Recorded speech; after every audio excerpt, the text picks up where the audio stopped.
Hey, September Saturday night in Phoenix, Arizona. That means D-backs baseball here at Chase Field. Big crowd tonight as we hand out 20,000 David Peralta bobbleheads. And the freight train will join us in the booth tonight for the third of this four-game series against Los Angeles. It's the D-backs and the Dodgers on Fox Sports Arizona. Good evening from Chase Field and welcome to the broadcast. Steve Berthiaume and Bob Brenly along the way. Shelby Miller gets the baseball tonight. This will be Shelby's fourth start since his recall from AAA Reno. Bob, 0-2 in 3 starts so far. What have you seen from Shelby since he's been back for the minor leagues? Just some inconsistency. If we could find a way to put the beginning of the game he had against the Colorado Rockies when he was a perfect 9 up, 9 down for 3 innings, and the last 5 innings of his outing against the Giants when he gave up 3 hits of shutout baseball. That's what we're looking for from Shelby. Start strong, stay strong, finish strong. Yeah, the numbers have been strong for the opposition. 13 runs on 26 hits in just over 15 innings in 3 starts since he's been back with the D-backs. His stuff looks better. His command seems to be a little better. He just hits that one bump in the road at some point in the game and can't seem to right the ship. Well, we've got a rookie on the mound for Los Angeles tonight. It's Brock Stewart. He last pitched September 7th. That was a week ago Wednesday when he beat the Diamondbacks at Dodger Stadium. Yeah, gave up only 5 hits. He walked A.J. Pollock, remember him, in the first inning, and then Paul Goldschmidt hit a double, and that was the extent of the offense. He stranded leadoff runners in the 2nd, 3rd, 4th, and 5th inning of his outing that day. And that was his first major league win. He goes for number 2 tonight. It's Shelby Miller and Brock Stewart, the D-backs and the Dodgers. First pitch coming up shortly on Fox Sports Arizona. Arizona Diamondbacks baseball on Fox Sports Arizona is brought to you by CenturyLink. Switch to CenturyLink Prism TV for an advanced TV experience. Learn more at cprismtv.com. By Jack in the Box. Taste the all-new Double Jack Burger today, only at Jack in the Box. By Oregano's. Step up to the plate for a guaranteed home run at Oregano's, your neighborhood pizza joint, location statewide. And by your Valley Honda dealers, where you get more standard features for less money.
By Lone Butte Casino. Get in on big wins. And by Chaz Roberts Air Conditioning and Plumbing. Choose Chaz. Here in downtown Phoenix, a big crowd with us at Chase Field as Shelby Miller walks in from his bullpen warm-up session. He'll get the baseball against rookie right-hander Brock Stewart. It's the D-backs and the Dodgers, and the first pitch is next on Fox Sports Arizona.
Expect the roof and panels open up sometime early in the ball game.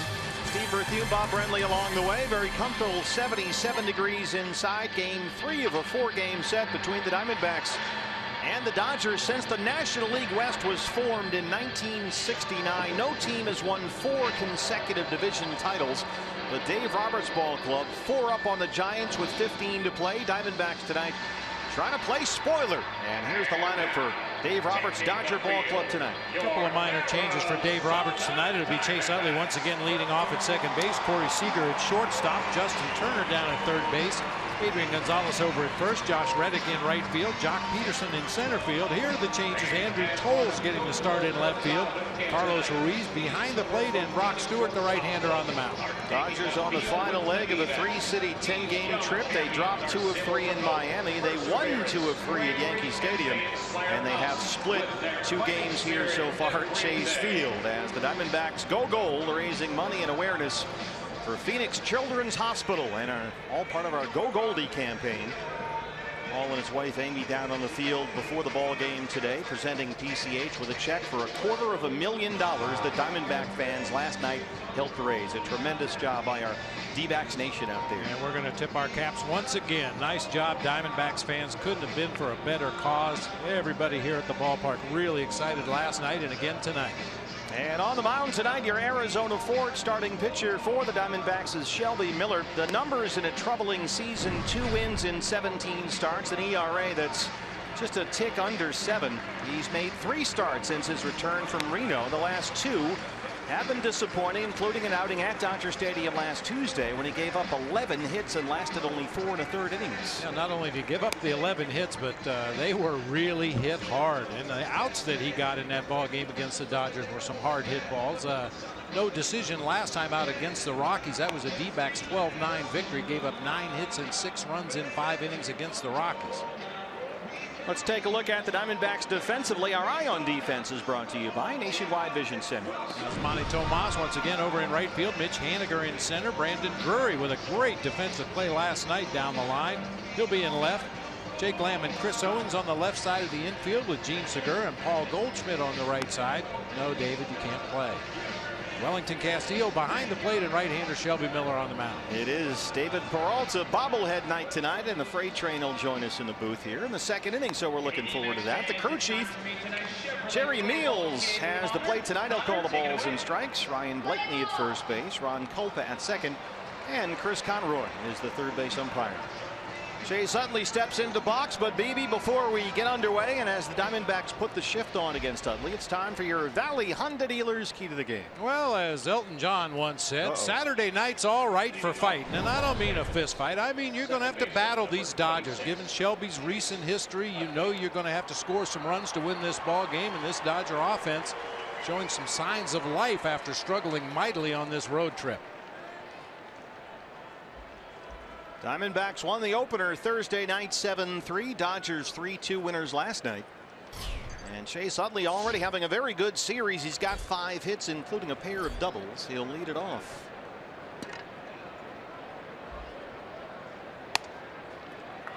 First pitch is a strike, and we're underway from Chase Field. Utley 253. He's got 12 homers.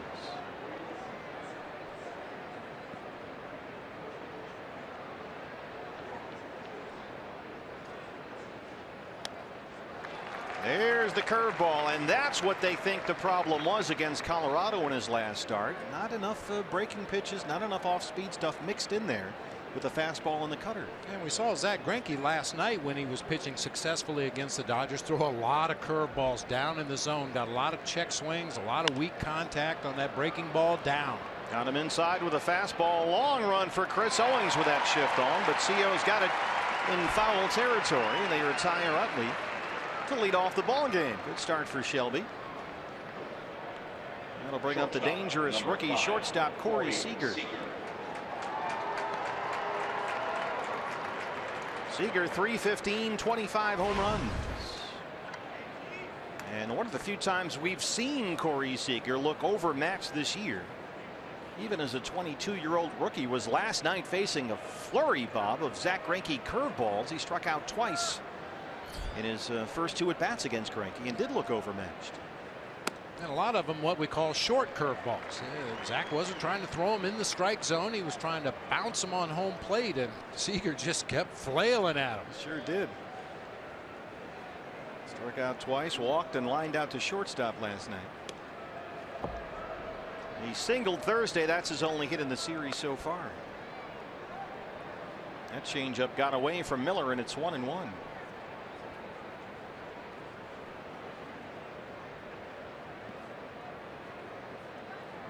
Another thing you can apply to Shelby, and it applies to all the Diamondback starting pitchers, try to keep that pitch count down early. Boy, he couldn't have done a better job of that in his previous start Monday here against the Rockies. He looked like he was on his way to a major breakthrough.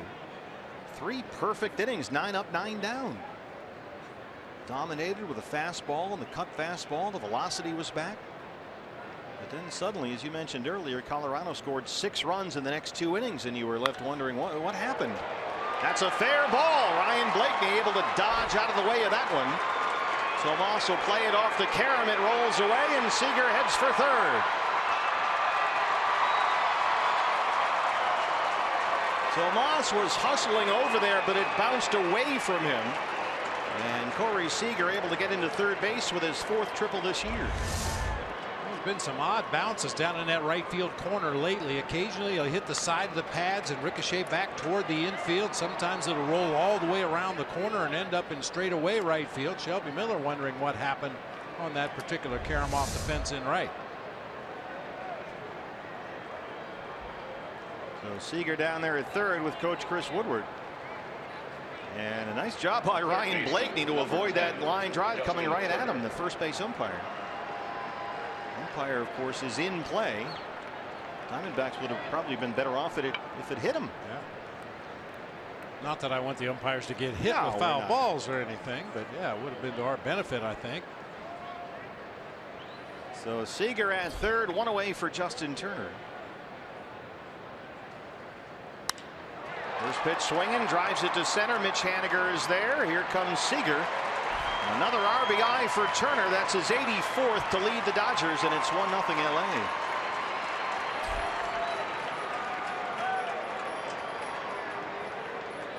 First baseman, number 23, Adrian Gonzalez. 2 down for Adrian Gonzalez, and the shift goes back on. You see Jake Lamb, the third baseman, right in front of second base umpire Ron Kulpa.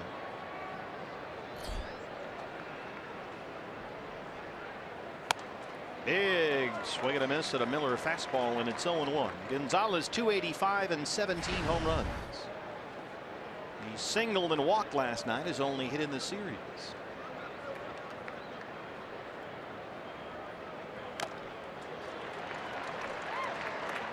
Shelby quickly ahead 0-2.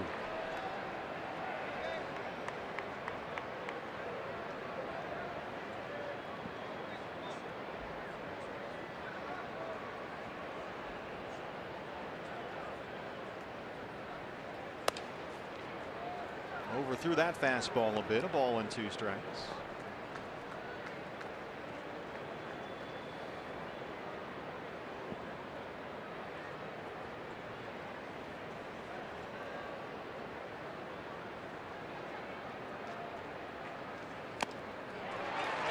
He strikes out Gonzalez, but Seager's triple and the Turner RBI give LA the early lead. Diamondbacks coming up against Brock Stewart.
And your Arizona Ford starter for LA is Brock Stewart. 24-year-old rookie right-hander tonight, just his 5th career start in the big leagues after an outstanding season climbing up through the Dodgers minor league system. He got his first ever win against the D-backs last Wednesday at Dodger Stadium, which was his last start. So he's working tonight, Bob, on 9 days rest. It'll be interesting to see how Stewart is out there occasionally with that much rest. At this point in the season, it's beneficial to some pitchers. For other guys, that rust starts to show up when you've had that long of a layoff. A couple of different fastballs from Stewart, a 4-seamer, a 2-seamer will have some sink to it. There's a slider and a straight changeup. Gene Segura will lead it off for the Diamondbacks. Corey Seager triple, a Justin Turner RBI fly out, the Dodger run, and here we go, bottom 1. 0-1 on Segura. Gene 5th in the National League and hitting at .316. 16 home runs, 56 RBIs, both career highs.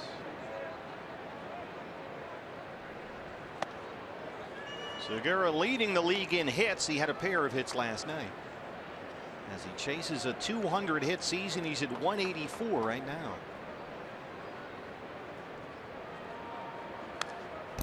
fought that one off, and it's 1-2. Yeah, we mentioned last night, tied for 6th on the all-time franchise list for hits in a season, with Aaron Hill at 184. Gonzo atop the list at 206. That was 1999, the only 200 hit season in D-backs history. There's the author right there. Fastball's up, and it's 2 balls and 2 strikes on Gene Segura. Gonzo actually has the 3 highest individual seasons, 206 in 99, 198 hits in 01, and in 2000 192 hits, tied with those 192 with A.J. Pollock last year. I thought you were going to say those were outfield assists. I think he had more outfield assists than hits, if I'm not mistaken. I'll have to look back at my numbers. Just drive in more than you let in. Here's A.J. still recovering from that groin injury.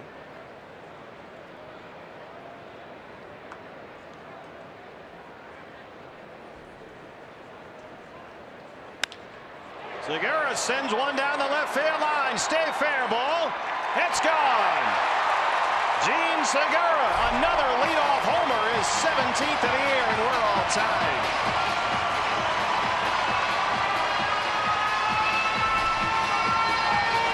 That's a Jumbo Jack, a free Jumbo Jack tomorrow with a purchase of a large drink from our friends at Jack in the Box. His 3rd leadoff homer on this homestand.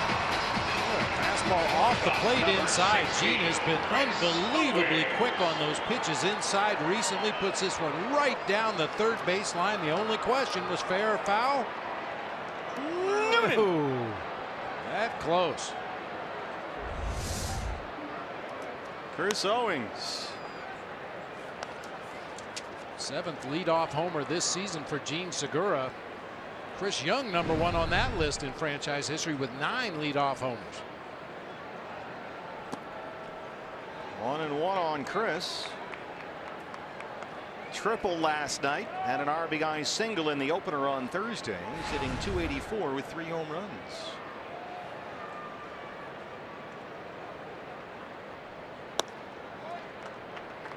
This is the 6th big league appearance for Brock Stewart. That was his 6th home run given up.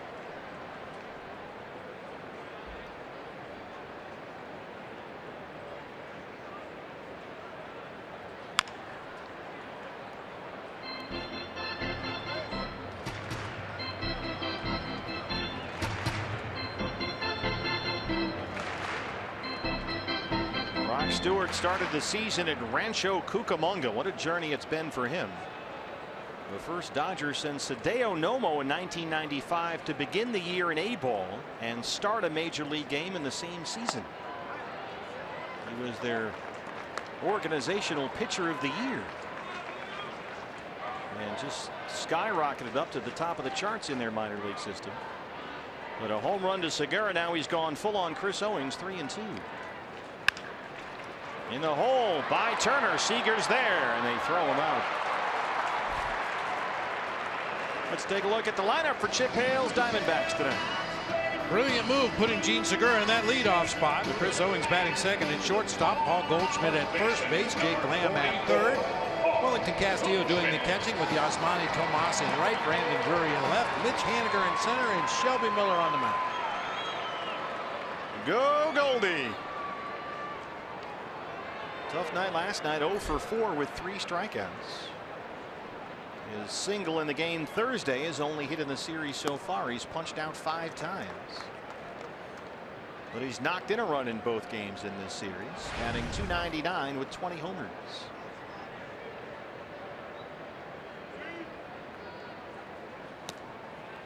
That one gets behind Chuch Ruiz, who's back there tonight. Diamondbacks go gold. Paul and his wife Amy, along with Cullen Maxey, down on the field before the game today, presenting Phoenix Children's Hospital with a check for $250,000 raised during our Go Gold broadcast last night. Foul ground might stay playable if somebody can get there. Gonzalez along the railing, and he's got it.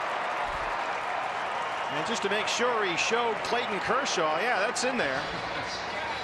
Our eye on defense for the Dodgers, brought to you by Nationwide Vision Center.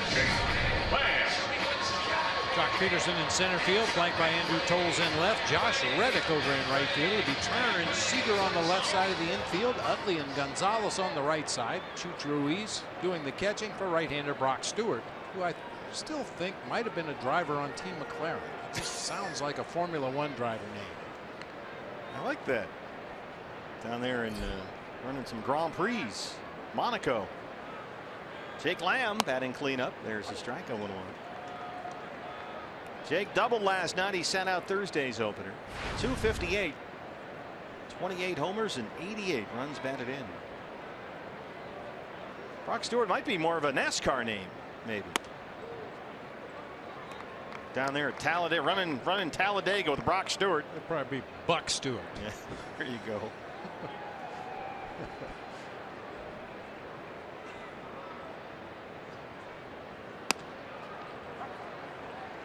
Brock Stewart from Normal, Illinois. A 6th round pick by the Dodgers. He pitched collegiately at Illinois State. Drafted only 2 years ago. Quickly ran his way up the minor league system, and now he's in the big leagues.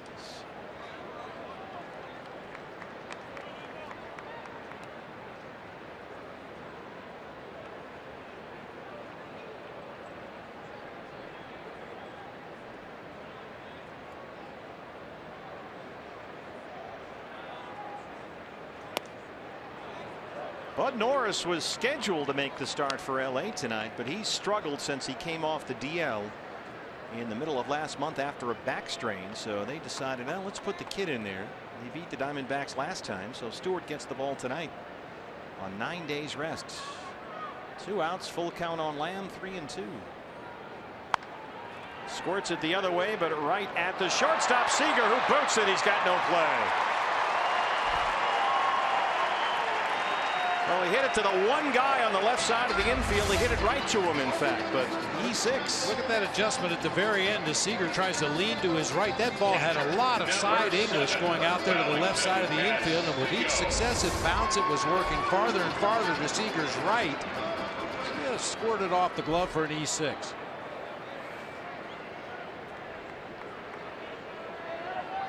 A chance for Wellington Castillo. Singled and walked twice last night after Welly took a couple of days off with some leg soreness.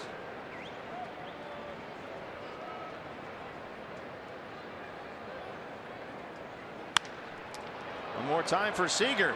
Goes the short way and he throws that away. Everybody's safe.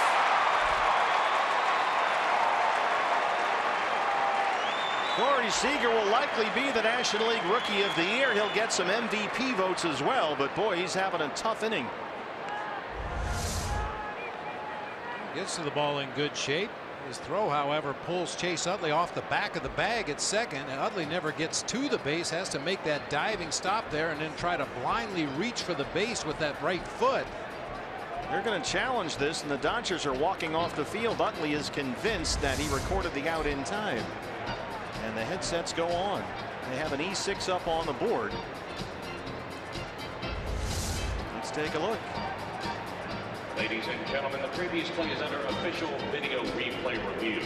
The call on the field is that the runner is safe with at the second base umpire. I hope this isn't one of those plays where he was safe, but in the process of sliding over the base, his body maybe broke contact with the bag at second. That's why Utley was trying to reach back and apply a tag, even though that was a forced play. The crew chief Jerry Meals, the plate umpire, is on your right, and Ron Culpa, the umpire who made the call, is on the left. John D'Acquisto in the center, former San Francisco Giants great. JD, now a budding Major League Baseball artist. A lot of his work was commissioned by Major League Baseball for opening day.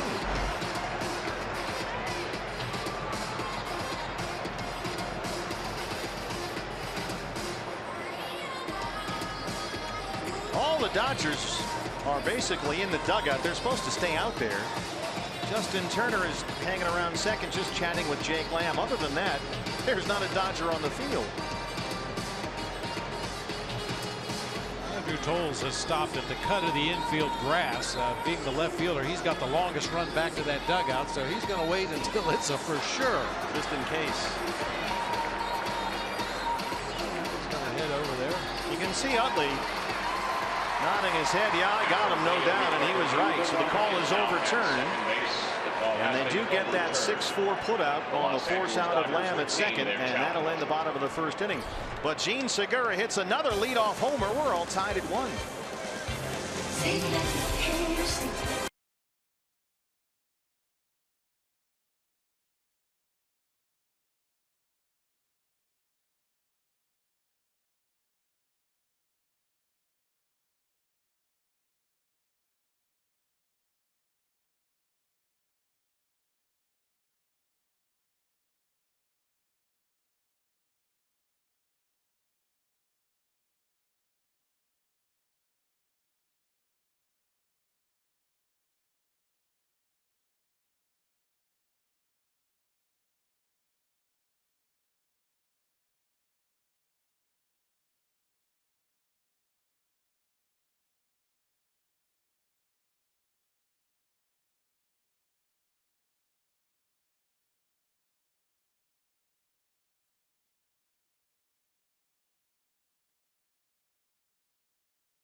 Josh Reddick leads off the top of the second against Shelby Miller. Greater coverage of baseball brought to you by T-Mobile.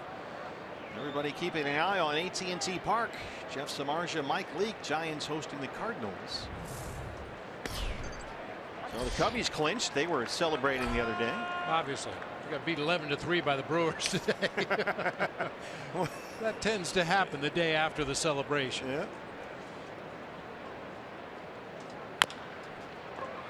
Over the mound, Lamb will charge. Shift is on, and Jake throws it out. Nicely done by the third baseman there. A 5-3 putout.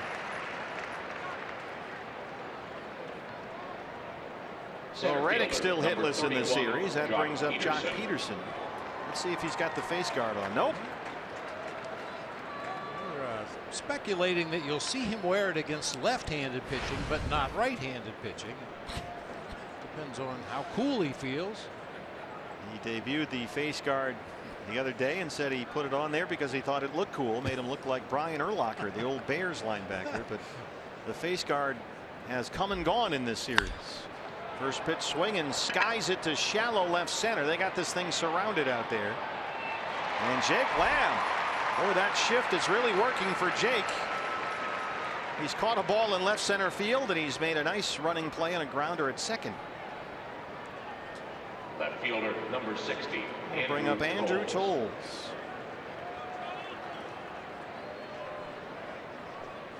Toles 342 and 3 home runs. He pinch hit Thursday in the opener, doubled and scored a run, getting the start tonight in left field. Dodgers have started 3 different left fielders in this series. Andre Ethier, then last night it was Howie Kendrick. Tonight, Andrew Toles.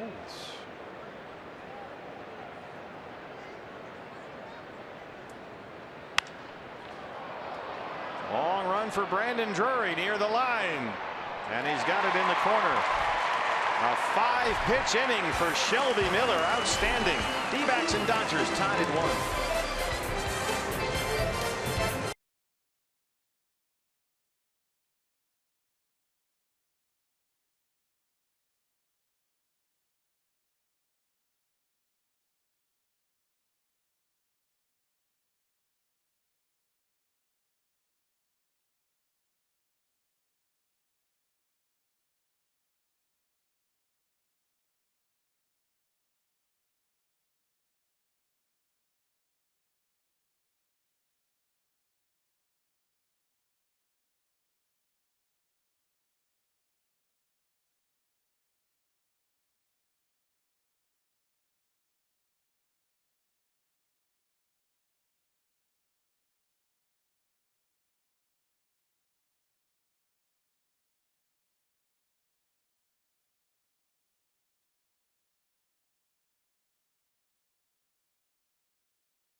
the second inning. Time to take a look back at this day in baseball history, brought to you by Geico. We go back to 1998 today.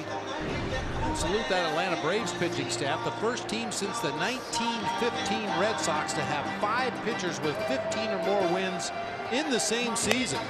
Some obvious candidates: Tom Glavine, Greg Maddux, John Smoltz, but also Kevin Millwood and Denny Nagel that year had 15 or more wins. Going back to Smokey Joe Wood. Roof and panel still closed. We do expect they'll open at some point early in the ball game, maybe around the 3rd or 4th inning. Rookie right-hander Brock Stewart back out there in a 1-1 ball game, and Yasmani Tomas will lead off the bottom of the second.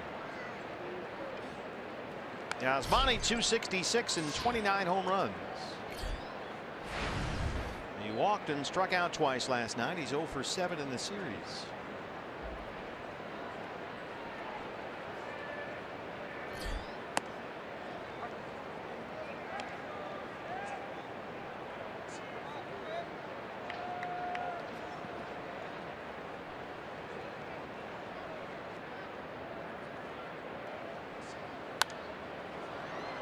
Oh, and 2.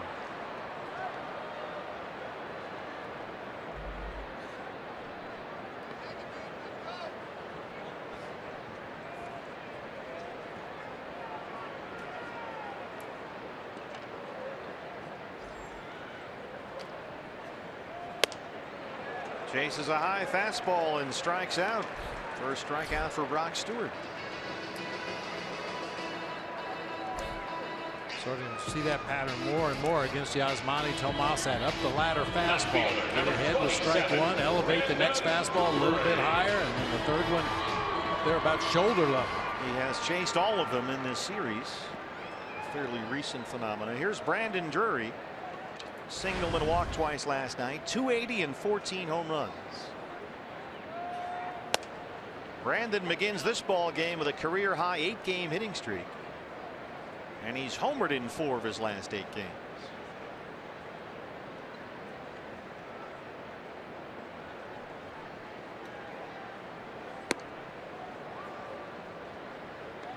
Red hot right now. How about 15 hits in his last 31 at bats? 7 of those hits for extra bases. Here you go, red hot. Yes, he is. Our crackerjack crew is right on top of this. Although I'm a little concerned again about the truck.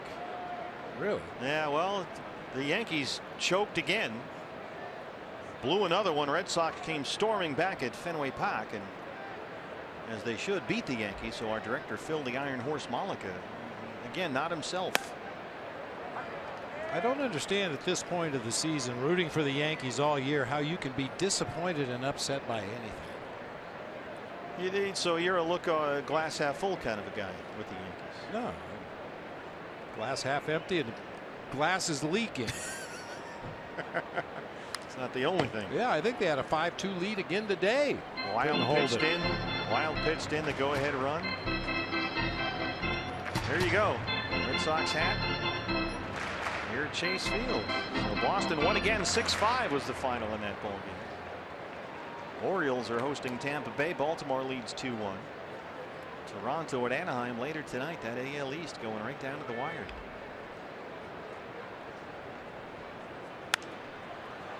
Popped up behind first for Gonzalez. So anyway, Phil, our director, he's pressing on. He's doing the best he can. Center fielder, number 19. This is all we can ask. Mitch Haniger walked twice, had an RBI last night, and his 3-run homer was really the biggest hit of Thursday's series opener. Mitch hitting .230 with 2 home runs.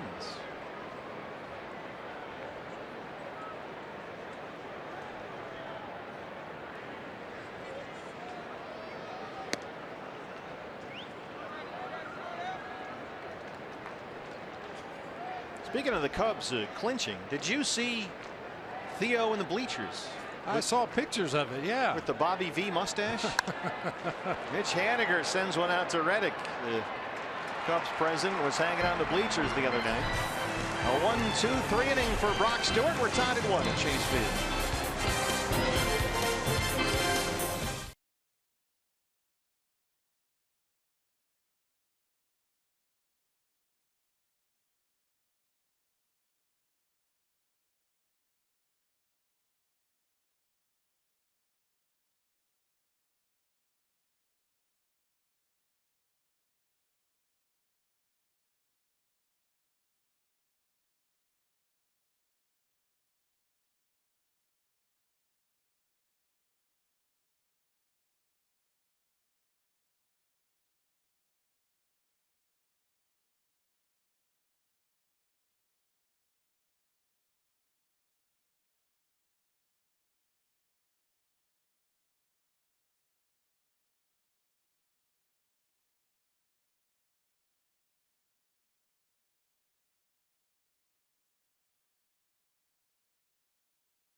Hey fans, every weekday morning Skip Bayless and Shannon Sharp go head-to-head on the day's hottest sports topics. Undisputed with Skip and Shannon every morning at 6:30 a.m. Set your alarm for FS1. It's alarming. It certainly is. So is seeing Carlos Ruiz in a Dodger uniform. Still can't wrap my mind around that, but here he is. His 5th start behind the plate for LA this year after his trade from the Phillies. And between the two clubs, Ruiz hitting .253 and 3 home runs. 11 seasons in Philadelphia. Next to impossible to really see him in another uniform, but he's wearing Dodger blue, traded for A.J. Ellis, which when he looked at that, everybody went, wow, I wonder if they checked with Clayton Kershaw first. But they think they can get a little more offense out of Ruiz, and they have a chance to keep him around next year. And there's some offense, but Chris Owings is on it. COD. That was headed for center field. Miller's now retired 6 in a row. Boy, look how far he goes to get to this ball. 3 hard driving steps and a dive just to knock it down. Fortunately, Carlos Ruiz does not run well. CO's got time to recover. He just smothered it right there, kept the ball close, gets the bare hand on it, and fires on to first for the out. It's funny, that never really was in the glove, was it? But a tremendous play by the D-backs shortstop. He's had a lot of them lately.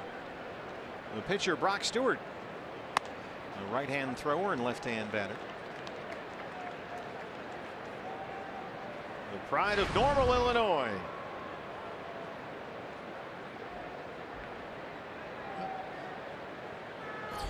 Mentioned before that I spent some time in Normal, Illinois when I was in college playing in the Central Illinois Collegiate League, and I will say they had a place in Normal called the Cellar. I don't like where this is going. A little pub you had to go down the steps to get to. It was close to the railroad tracks, but every Monday night they had all the spaghetti you could eat. Oh boy. Now turn loose 25 college guys with very little money at an all-you-can-eat spaghetti dinner. We used to crush that place. You weren't worried about the carbs? No, not even a little bit. And we had some big boys on that team. Tim Stoddard. Oh yeah. Yeah, former big league pitcher, now the pitching coach at Northwestern University. Pitched for the Orioles, those great Earl Weaver teams that went to the '79 World Series. He was a great basketball player at NC State. Yeah, really good basketball player. We had another big right-handed pitcher, 6'5", 250 pounds from Ohio State, named Randy Shade. We had some horses, and they could eat. Ooh, could they eat? A dive bar under the railroad tracks called the Cellar. The Cellar. Wow, I wonder how you guys even found that place. I wonder how we ever got out of it. 2 strikeouts for Shelby. He's now set down 7 straight. Hey fans, when the D-backs win, you win at Papa John's. The day after every Diamondbacks win, you get 50% off your regular menu price online order at Papa John's. Enter promo code DBACKS50 at papajohns.com.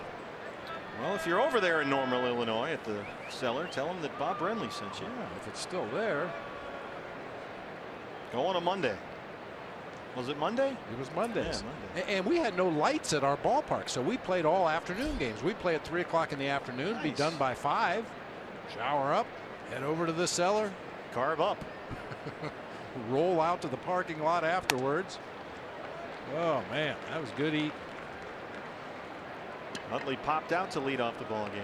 It's amazing how you find those places in the minor leagues. There was another one in Shreveport, Louisiana called the Catfish Cabin that had all the catfish, coleslaw, and husk puppies you could eat. Oh boy, I don't know how you're in any kind of physical condition after your diet as a young baseball player. Utley sends that into that troublesome right field corner, and he'll stop at second. Chase Utley's 24th double, his 3rd double in this series already. Chase Utley may have lost a step or two defensively, may not run quite the way he once did, but that bat is as quick as it ever was. Gets on that high fastball and hooks it down into the right field corner for a double. Seager tripled into that corner in the 1st inning and scored the only Dodger run. Came in on a Justin Turner sacrifice fly. So Utley at second and 2 outs for Seager.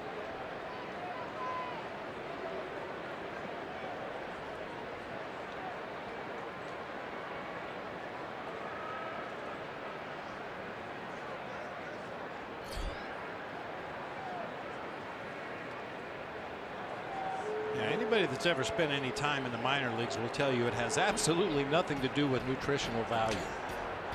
How much food can I get for the least money? The catfish, what? Catfish cabin. The catfish cabin. Kind of hung on the side of a lake. Beautiful views, but we never looked up from the plate. All the catfish you can eat. Well, we eat a lot better here at Chase Field. I mean, this is top of the line stuff. Big league food. It's beautiful up there. A draft room.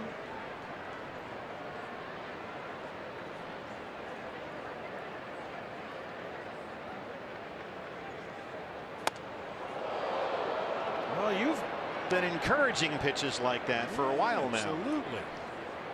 Get these guys to move their feet a bit. Just make them uncomfortable. I'm not advocating hitting guys in the head or even drilling them in the back, but every now and then, if you come off the plate inside, okay, maybe his command isn't quite as good as I thought it was tonight. I better be a little more careful about leaning out over the plate.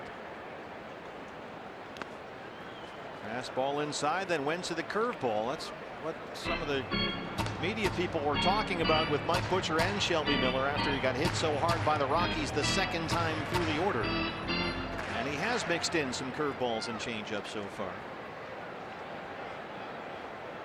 He only just had 2 pitches last time, that 4-seamer and the cutter, and the Rockies, after the first tour through the order, teed off on Shelby.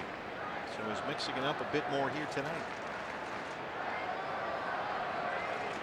But behind on Seager, 2 balls and no strikes. One thing you do like from Shelby tonight, he's been efficient. At one point he retired 7 straight, had a 5-pitch second inning, and he's thrown 30 pitches, 22 for strikes.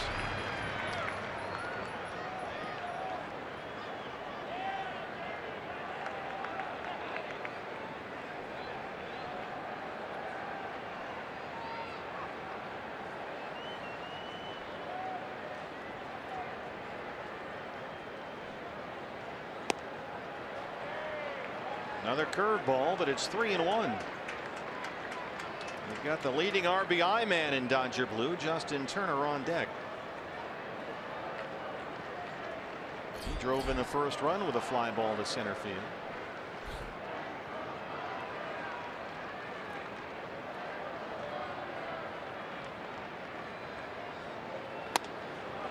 Fastball missed. First walk issued by Shelby.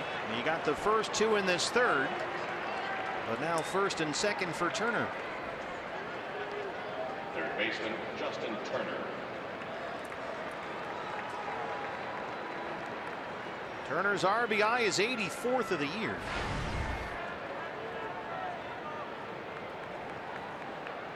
And his third in this series. He's having a big second half, Justin Turner.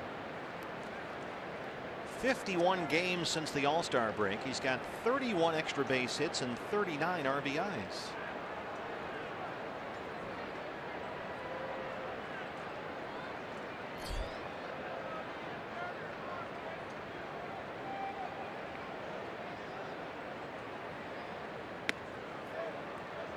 First pitch curveball, and it's 1-0.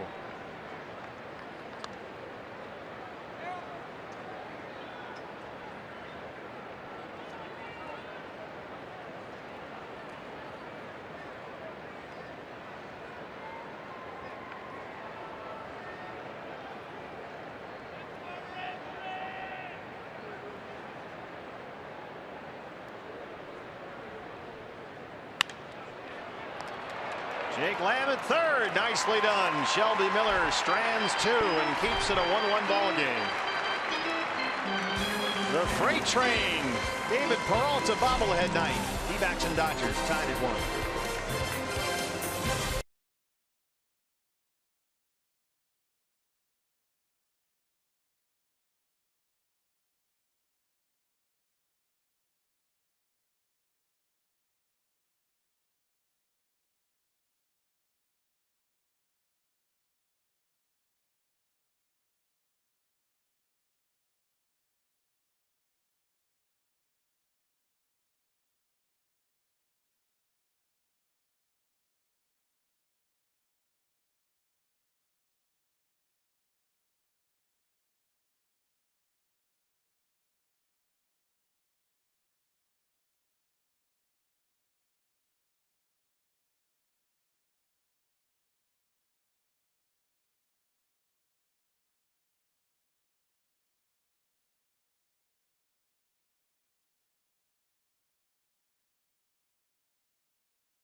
can't go back to the 90s, but Pepsi has the next best thing, so tighten up your fanny pack because Crystal Pepsi is back. It's available in stores now, but only for a very limited time. So head over to the Pepsi zone here at the ballpark and get some Crystal Pepsi.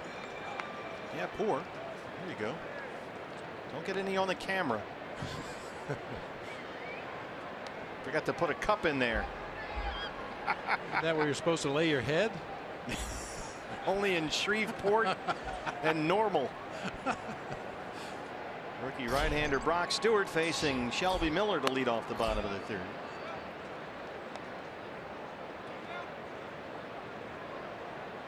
A rookie starting pitcher has been the norm for the Dodgers this year rather than the exception.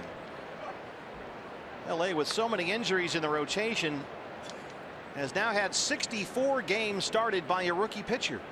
That's 10 more than Oakland, which is second on that list.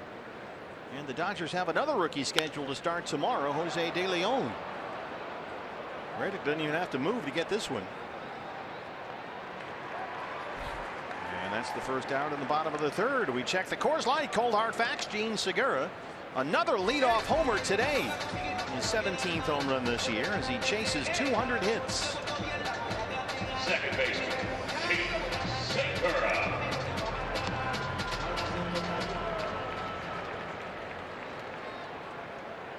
Luis Gonzalez in '99, the only 200 hit season in D-backs history.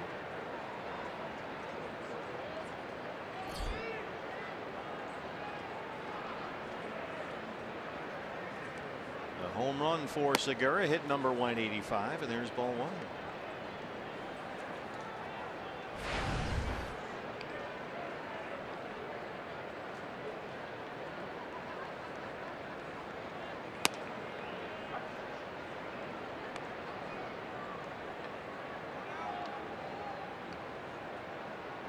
Amazing to think the Dodgers are closing in on a fourth consecutive National League West title, and by the end of this series they will have 65 games started by a rookie pitcher.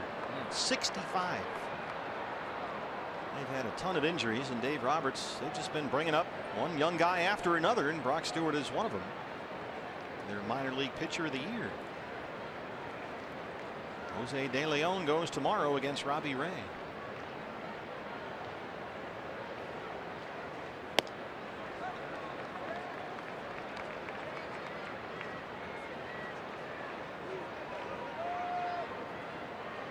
Stewart was a strike thrower in the minors, 121 minor league innings this year, 129 strikeouts and only 19 walks. But he's gone full on Segura, 3-2.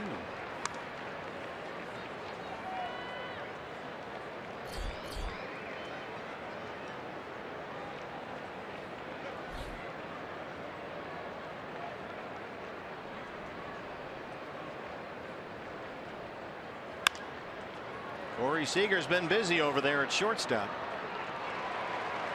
2 down.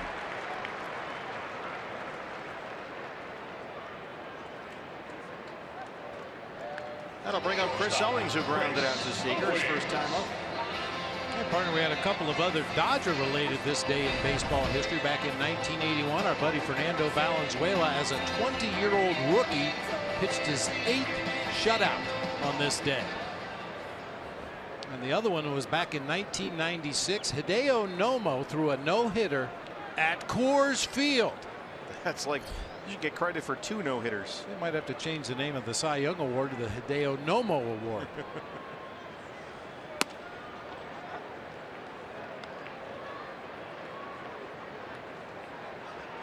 Well, the last time the Dodgers had a guy start the season in A-ball and get to the big leagues before Brock Stewart was Nomo back in '95.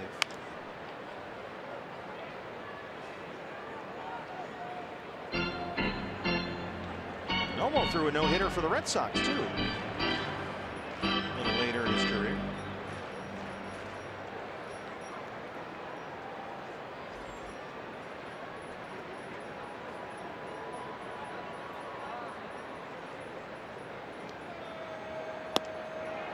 Chris Owings can check. Brock Stewart gets his second strikeout. He's retired 7 straight. Through 3, it's 1-1 the D-backs and the Dodgers. Hey, D-backs fans.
Today at Chase Field, and all these signs handed out to all our Diamondback fans here, including Bob and myself, between innings, thanking everyone for our D-backs Give Back program for helping our kids as we hashtag Go Gold for PCH, Phoenix Children's Hospital.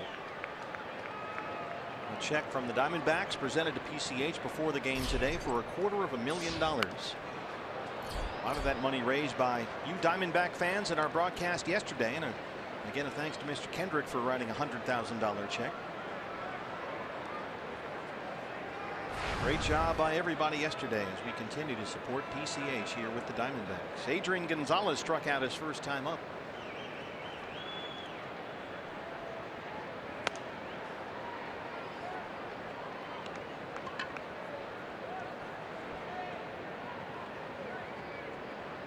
Gonzalez only 4 for 32 at Chase Field this year. That's unusual for a guy who's a career .315 hitter in this ballpark, but he hasn't done a whole lot here this season. It seems like the hits he's had here at Chase Field have come to the opposite field. It looks like the Diamondbacks have kind of found a game plan against Adrian Gonzalez. Just stay away. They still put the shift on like he's going to pull the ball to right, but they've been effective this year. 4 for 32. Shelby behind 3-1. So far he's walked 1, struck out 2.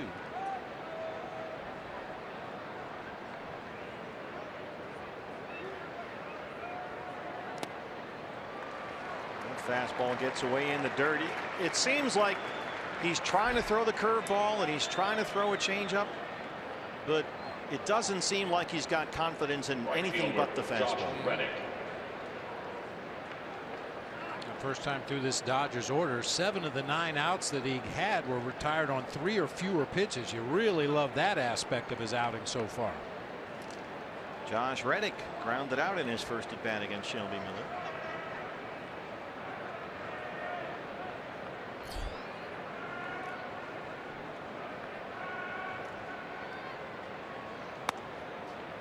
This has been the gauntlet for Shelby Miller this year. The 4th inning in his starts. His ERA is just a tick under 13. Opponents hitting .405 in the 4th inning. Remember that last start Monday against Colorado, 9 up, 9 down, perfect through 3. But then the first 4 batters in the 4th reach base. This is lifted to short right. Tomas on the run. He won't get there. And it's a base hit for Reddick. First 2 have reached in the LA 4th. Let's start against the Rockies. Blackman single, LeMahieu a fielder's choice, Arenado single, Gonzalez doubled, and later in the inning a walk to Reynolds, a 2-run single by Descalso, and it was a 3-run Rocky fourth. They got 3 more in the 5th, and that was it for Shelby. 6 runs on 9 hits in 5 innings. After retiring the first 9 he faced. Jock Peterson, 2 on, nobody out.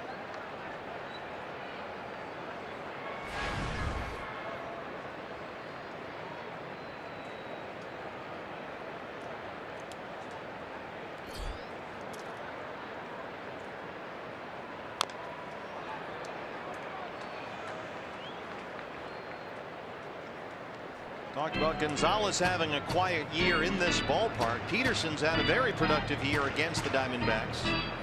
Both here and LA, 12 games. He's got 6 homers and 10 RBIs. He's hitting .344 against the D-backs this season.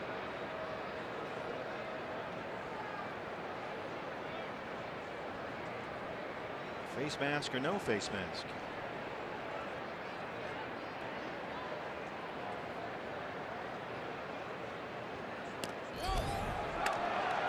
Everybody moves up.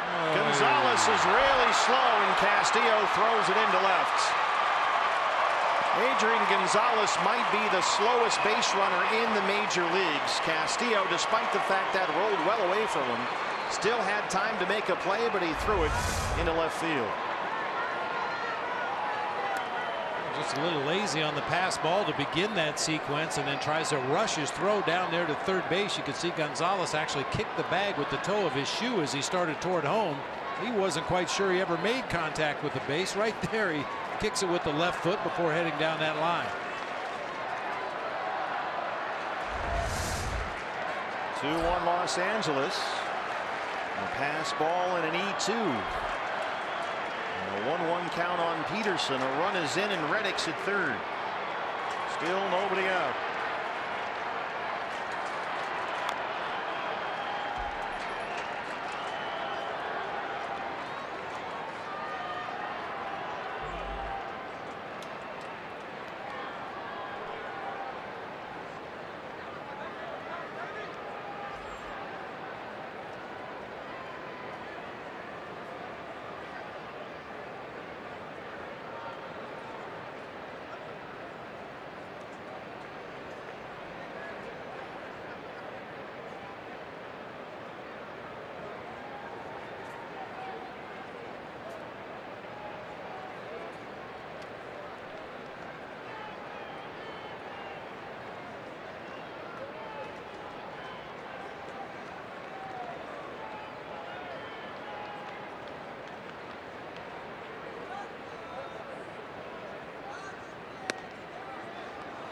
Two and two.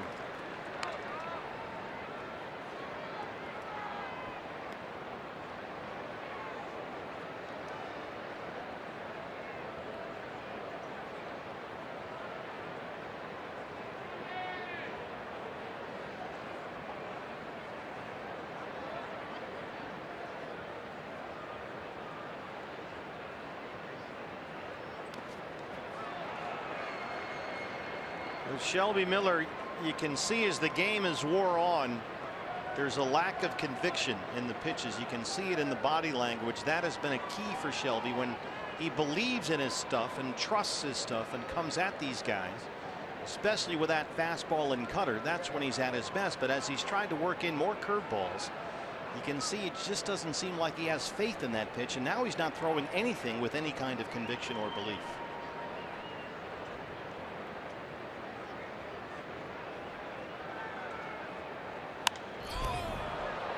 Going to get out of play. And don't think that the opposing team doesn't recognize that. You can sense when a guy is pitching with a lack of conviction or lack of confidence, whatever you want to call it. You can sense it in that other dugout. You watch his body language, you watch his pitch sequences, and realize that he's trying to tap dance his way through this lineup. He's not attacking us anymore. But that lack of faith in anything but a fastball seems like it's seeped into the fastball. He spiked a few of those here.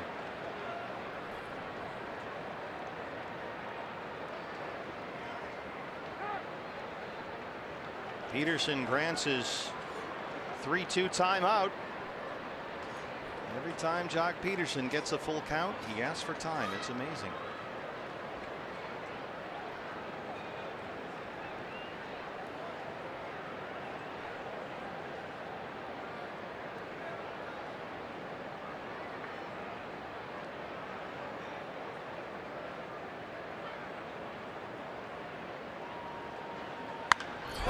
That one is driven out of here. Onto the concourse, Jock Peterson. That's his 23rd home run and his 7th against the Diamondbacks this year.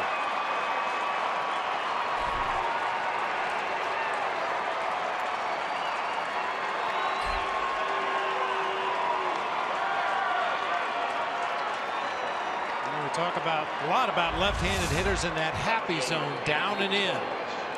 That's right where Shelby Miller attacked with that fastball, down and into Jock Peterson, a predictable fastball count, and boy, did he hit that ball a long way.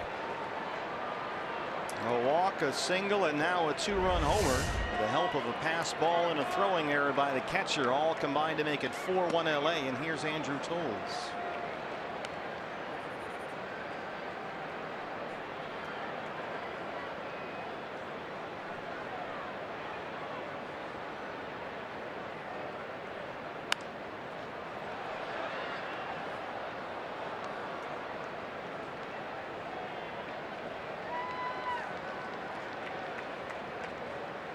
Fourteenth home run given up this year by Shelby. This is his 18th start. Still no outs in the 4th.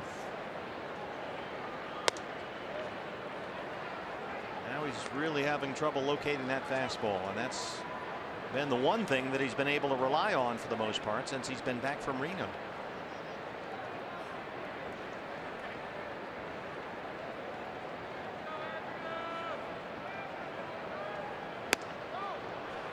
Missed with that one, and Shelby looks into Jerry Meals and says, where was that?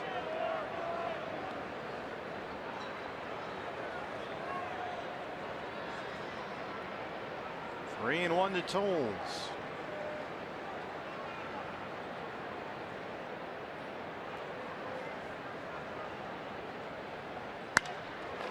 Chris Owings able to knock it down, but Toles will reach. Infield single. First 4 have reached in the Dodger 4th against Shelby Miller. Catcher Carlos Ruiz.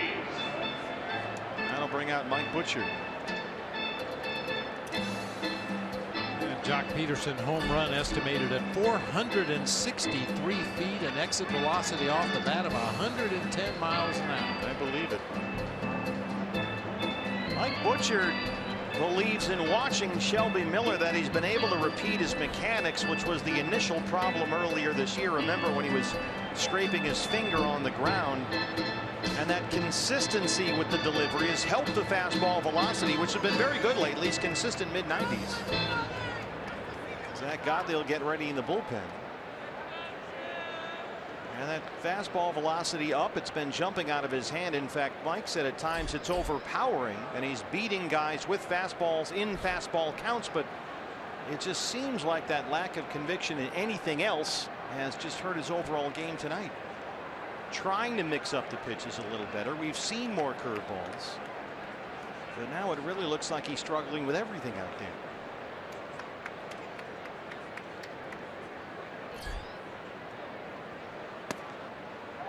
1-0 on Carlos Ruiz. Another fastball missed. Ruiz grounded out in his first at bat.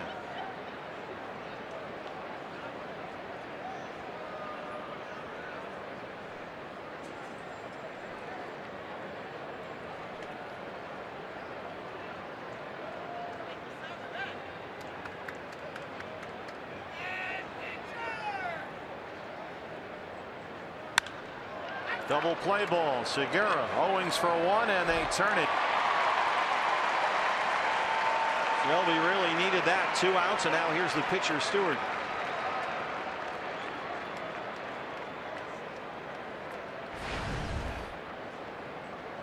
Good mound meeting there by Mike Butcher. Yeah, get a ground ball to Gene Segura at second base. We'll get a double play. That works. You could see Chase Utley really having a hitter's meeting with the pitcher Brock Stewart there. Stewart checked in, got some notes on Shelby Miller from Utley apparently, and here we go. Struck out his first time up.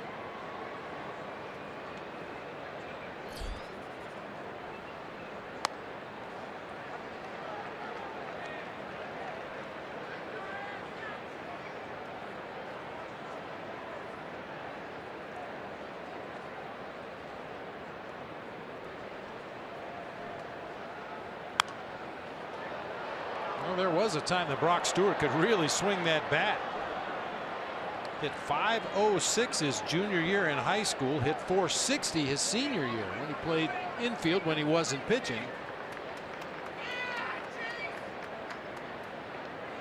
Got himself a baseball spot at Illinois State. Now here he is in the big leagues. Gene Segura! Got him! What a play! Another defensive gem turned in by the D-backs second baseman. But the Dodgers get 3. They lead it 4-1. Gene Segura ends the 4th. Diamondbacks coming up.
Anytime the D-backs score 5 runs or more, Taco Bell is giving away 3 free tacos with the purchase of a large drink between 4 and 6 the following day at participating locations. D-backs trail the Dodgers 4-1, and Goldie will lead off the 4th. Against rookie right-hander Brock Stewart, has retired the last 7 he's faced.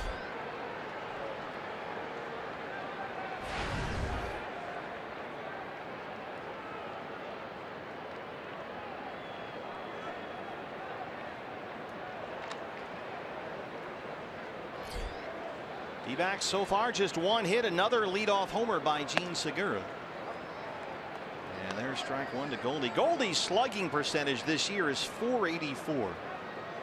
That ranks him just inside the top 50 in baseball. Last year he was 4th. And he hasn't homered in nearly a month. It's been 20 games, August 24th. So Goldie just lately not driving the ball with any real authority or power, certainly as consistently this year as he has over the last several seasons.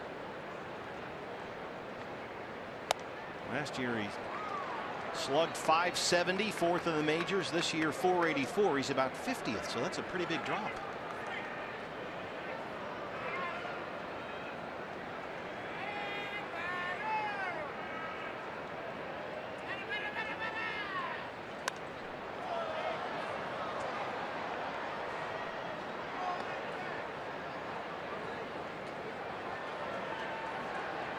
And we saw him go through a stretch like this really the first 6 or 7 weeks of the year.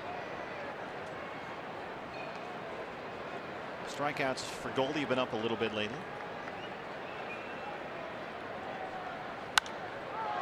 Gets into that one, but it goes foul. And we talked about this a week or so ago. You know, because of the standard he set for himself, you always expect more from Paul Goldschmidt.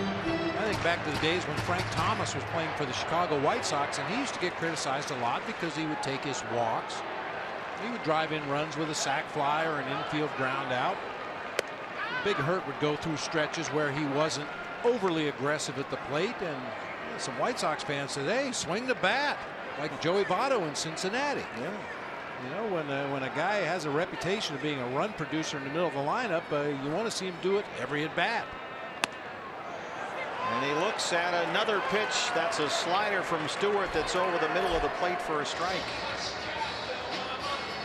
So Goldie has now struck out in 22 of his last 48 at bats.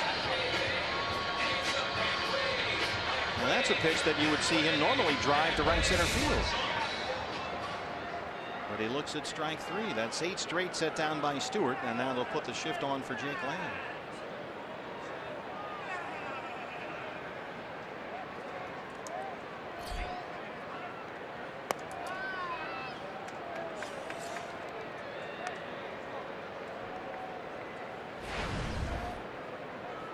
Jake reached on a Corey Seager error in the first inning. Shift was on like it is now, and Lamb hit a little dribbler right to the Dodgers shortstop that had a lot of spin on it, and Seager just clanked it.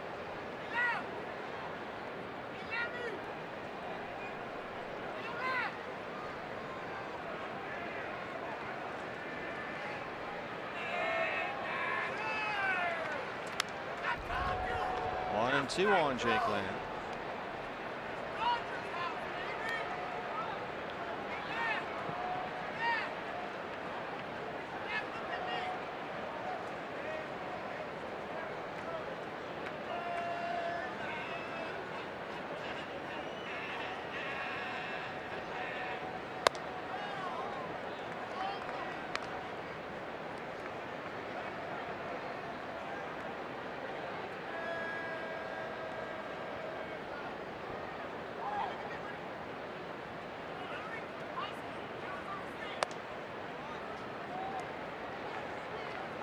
Full count, 3-2.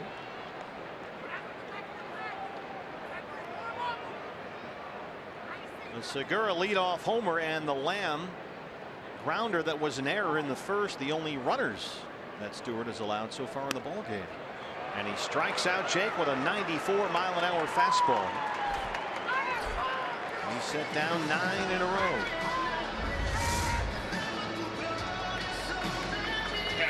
Diamondbacks were fairly passive at the plate last night, Bob. They looked at a lot of strikes, and same thing's happening tonight. You know, last night you could almost understand it against Kenta Maeda, a nibbler, a guy that works around the edges of the zone, tries to get you to get yourself out by chasing bad pitches. But Brock Stewart, he was throwing strikes right now with everything. Wellington Castillo.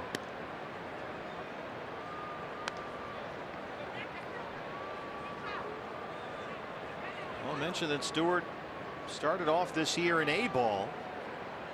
Went up to Double-A Tulsa in the Texas League, where he had a 1.37 ERA and pitched very well. Castillo gets one back. It's gone. Wellington Castillo. That's his 14th. That's a 4-2 ball game. Second home run tonight for the Diamondbacks against Brock Stewart.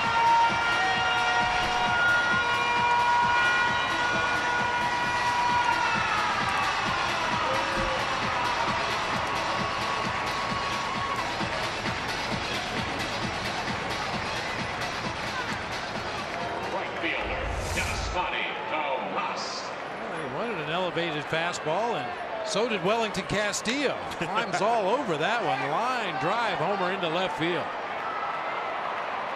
Castillo's 29th RBI in his last 24 games. There's Yasmani Tomas.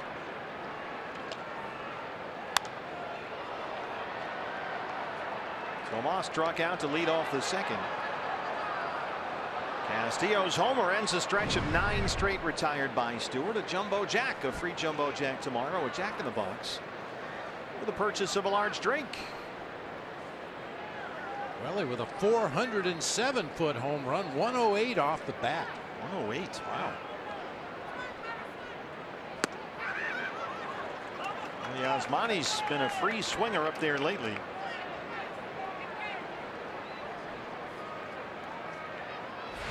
Struck out a couple of times last night after a very good first at bat against Kenta Maeda. He worked the count full in the second inning and took a walk, but he's been taking some aggressive swings ever since. Lays off that slider and it's 1-2.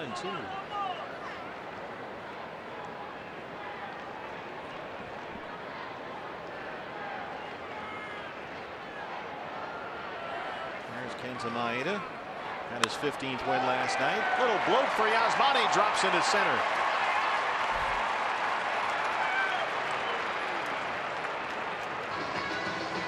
A chance for Brandon Drury now.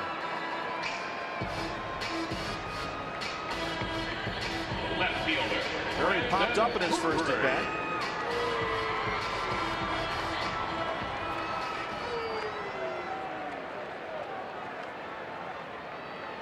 Brandon coming into tonight with an 8-game hitting streak. That's a career high.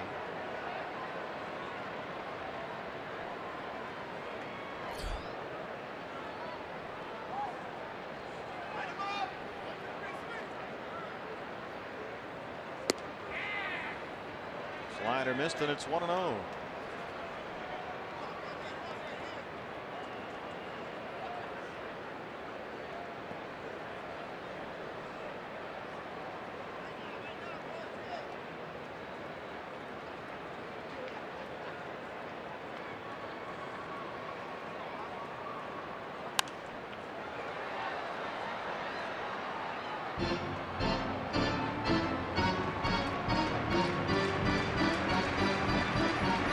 Stewart started showing up on the Dodgers radar in Double-A, where he had 10 starts for Tulsa and a 1.37 ERA.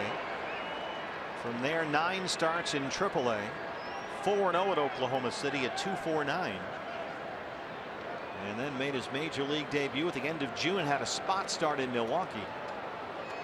Spent another month in the minors and was back in the big leagues at the beginning of August. His 6th major league appearance tonight, just his 5th start.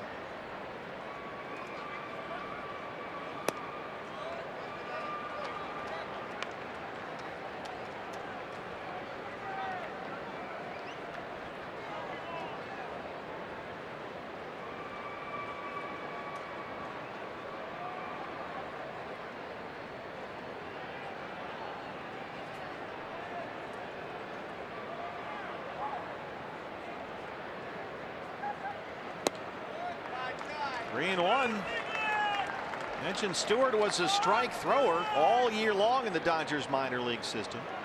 129 strikeouts and only 19 walks.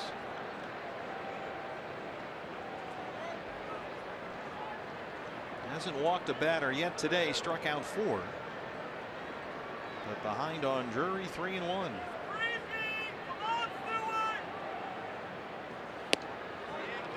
He walked him. 3 straight have reached for the D-backs, all with 2 outs. And here comes Mitch Haniger.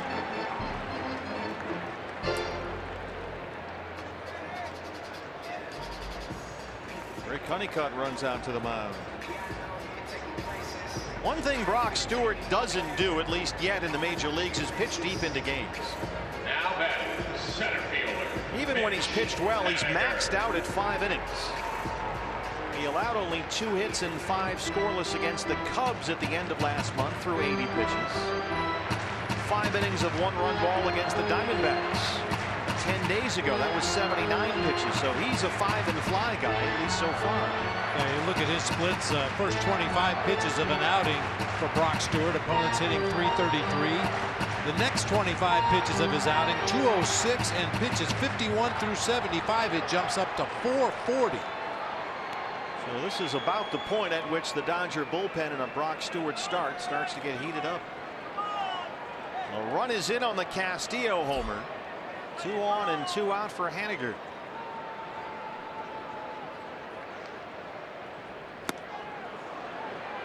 Slider is swung on and missed. It's 0-1. Haniger flied out his first time up.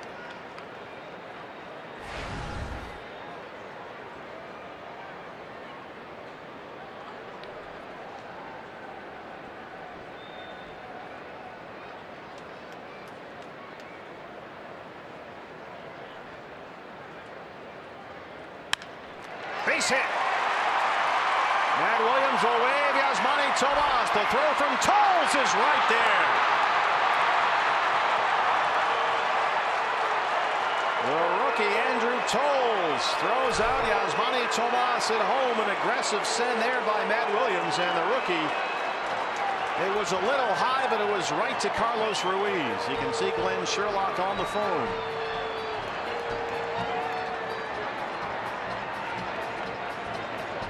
The only question here is the throw was there well ahead of the runner. Was it so high that maybe Yasmani was able to get a foot in there? But you can see Sherles telling Chip Hale, yeah, he got him. So that's the end of the inning. We'll head to the fifth. It's 4-2.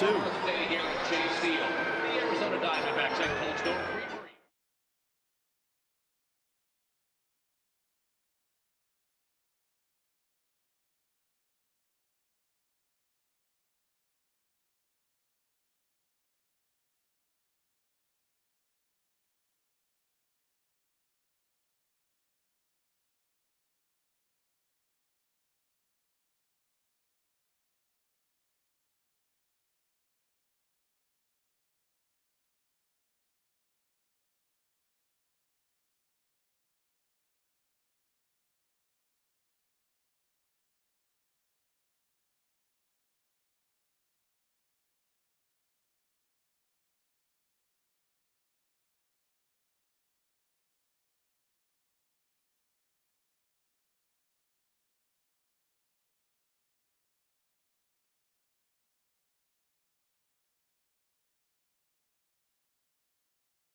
Hey fans, first 10,000 of you 21 and older can get the final giveaway of the year. It's the D-backs Beer Stein. That's coming up Saturday, October 1st. It's courtesy of Budweiser. D-backs and Padres at 5:10 start.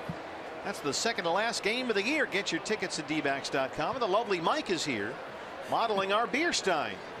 You know, this is something I'm familiar with. I do occasionally imbibe. What are you saying? Well, not today. I'm working. But beer stein like this would go great in the Bauer household, that's for sure. Last time you used it as a microphone koozie, right? I did, yeah. I had it in there. It was good. Nice it worked. Work. We'll do it again. Probably makes noises on the microphone. Sorry about that. Yeah, don't worry about it. And this is, of course, today is David Peralta bobblehead day. And I've got my David Peralta bobblehead right here. There you go. Like that. Ramtrucks.com. First 20,000 for that one. And like you said, first 10,000 for this one on October 1st for that beer stein. First 10,000 fans 21 and older get the D-backs Beer Stein, courtesy of Budweiser. That's the Diamondbacks and the Padres at 5:10 start. The second to last game of the year. After the game tomorrow, we go on the road. We go to San Diego, Baltimore, and Washington. Then we come back for 3 against the Padres, and that's it. So that's the last giveaway item of the year. Last giveaway, last home stand, I guess. It's just a home series, but last home stand of the season. Get here early. You said first 10,000, 21 and over, so you want to get here early to get that beer stein. All right, the lovely Mike. Thanks, buddy. Had we know the way the season was going to go, we probably should have given the beer stein out early in the season. Could have used it, huh? Another round in here. Our thanks to the lovely Mike. There it is, the D-backs Beer Stein, coming up Saturday, October 1st. It's a nice one. Chase Utley doubled his last time up against Shelby Miller. It was Utley's third double in this series. He's got 6 hits already, and he's ahead 3-1 to open up the 5th. Speaking of opened up, everything's opened up now. So much nicer. Beautiful. Good fastball from Shelby, and it's a full count 3-2. Well, that was a terrific throw by Andrew Toles, the rookie left fielder. to get Yasmani Tomas at home plate. Little high, but it was right to Carlos Ruiz. And so the Diamondbacks looked at it, decided not to challenge. And Tomas is thrown out at the plate to end the bottom of the fourth. Diamondbacks had something going there. And as you mentioned, an aggressive send by Matt Williams. You had the pitcher spot due up next. Nobody was throwing in the bullpen for the Diamondbacks, so Shelby Miller was going to take the at bat, and that's when you are a little more aggressive on those sends. It looked like Yasmani was still a couple of strides short of third base when Toles picked up the ball in left field. You just hope for a bad throw. Utley gets into one, but it's going to stay playable for Haniger out there. Let's take a look at that play that ended the bottom of the fourth. Yeah, it's a very general yardstick, but if the runner is short of third base, as Yasmani is right here, you should probably throw up the stop sign. If he's at the bag, go ahead and send him. That's a very, very general rule depending on the game situation. As I mentioned, having the pitcher in the on-deck circle changed everything. You can see Ruiz didn't even have to move to get that throw. Yasmani with a nice hook slide there, almost did get that foot in. Tried to get in underneath it. Nice effort. Corey Seager has tripled and walked. He scored a run. I used to talk to Andy Green about that when Greeny was coaching third. I say, what do you think about? He would look to see who was warming up in the bullpen. And go, okay, there's a lefty coming up, but there's a righty coming up, but there's a lefty in the pen, so that means they'll pinch hit. It'll be lefty. I should probably send the guy. It's amazing what factors into just, okay, it's not just, okay, how close is the guy? Yeah. There's a lot to think about. A lot to think about. Certainly the game situation, the score, that all enters into it. The strength of the arm of the outfielder, the speed of the base runner.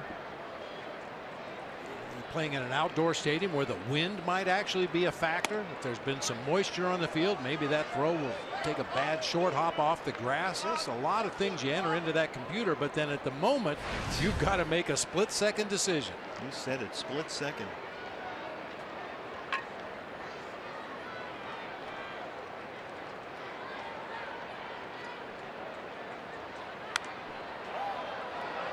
Two and two on Corey Seager. There's a cut fastball from Shelby. Big crowd here tonight. David Peralta bobblehead night. Those 20,000 fans got the freight train bobblehead courtesy of our friends at Ram Trucks. And there he is recovering from wrist surgery. We had hoped to talk to David here in our booth, but we got a little mix up down there, so we're still working on it. Broken bat bloop. Owens is there, gets a nice belt high hop and throws him out. Notice how cautious Chris Owens was as he was coming in on that ball. We saw a Third baseman Justin ball Turner. off the bat of Jake Lamb get away from Corey Seager out there at shortstop that had a lot of side English. That was another ball that had a lot of side spin, so Chris Owens was very careful as he approached that ball. 2 outs for Justin Turner. Bullpen still busy for the Diamondbacks with Shelby at 70 pitches, 43 for strikes. Zach Godley was warming up earlier. Looks like Steve Hathaway down there.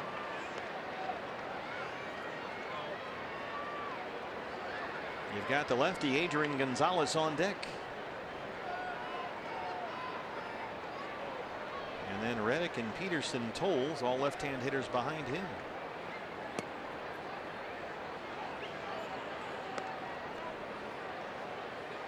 When Shelby can't throw that fastball for strikes, that's when he's really in trouble.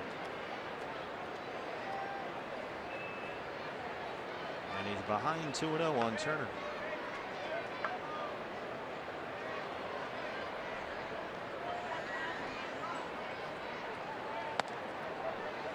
Another fastball missed, and it's 3 balls and no strikes.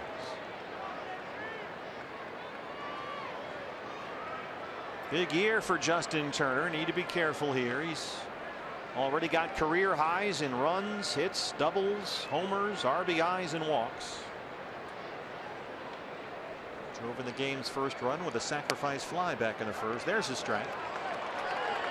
Justin Turner looks back at Jerry Meals and said, "Really? Are you sure?" Pretty sure. 3-0 automatic strike. Just get it somewhere near the zone. You're most likely going to get the strike call 3-0.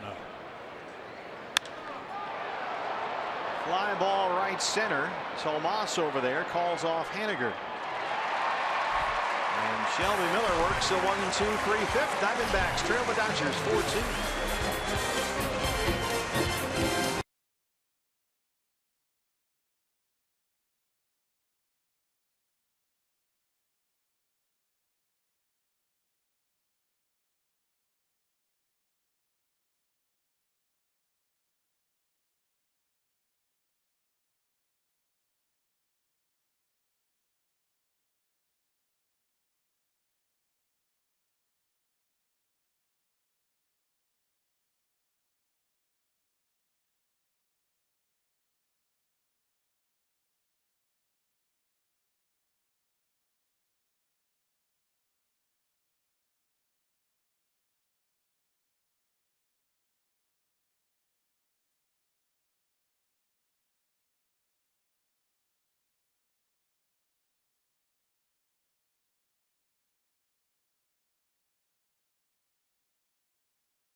Bottom 5 at Chase Field. 4-2 ball game. D-backs trail it. Hey fans, you can turn your major league dreams into reality at D-backs Fantasy Camp at Salt River Fields in Scottsdale, January 8th through the 14th. You can spend 6 days and 6 nights as a major league ball player, complete with hotel accommodations, real uniforms, instruction from D-backs coaches, staff, clubhouse service. Everything you want right here in Scottsdale. For more information or to register, go to dbacks.com/fantasycamp. That is always a tremendous success. Some great D-backs former greats who come into town for that, coach them up. Gracie's always there, and guys like David DeLucci come in. Oh, you never know who's going to be there as a coach or as manager. You get hands-on instruction for a week. Play a couple of games a day. I always look forward to the fantasy camp season. Buy stock in Ben Gay. It comes in handy. It spikes every year right about fantasy camp time. One time, I think it was a couple of years ago, Dave DeLucci was managing. I saw him down there. I said, "How'd you do today?" He said, "We lost. We committed 12 errors." But it's still an enormously enjoyable experience for everybody. And the coaches, you know, these guys, they get competitive. They draft guys, they scout them, and they have a draft. It's a whole thing. That was the first championship I ever won as a manager, was in Giants fantasy camp. How'd you celebrate? Nobody could move by the end of the week. He couldn't do anything. Just kind of waved at each other. Nice going. Don't get up. 5 strikeouts for Stewart. Here's Segura. Second baseman, James Segura. Segura, another leadoff homer. His 3rd on this homestand. His 17th home run this season.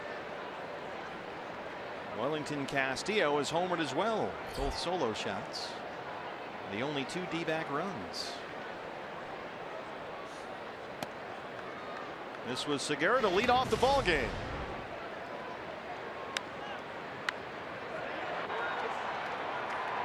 Into the bullpen. Heads up in the pen.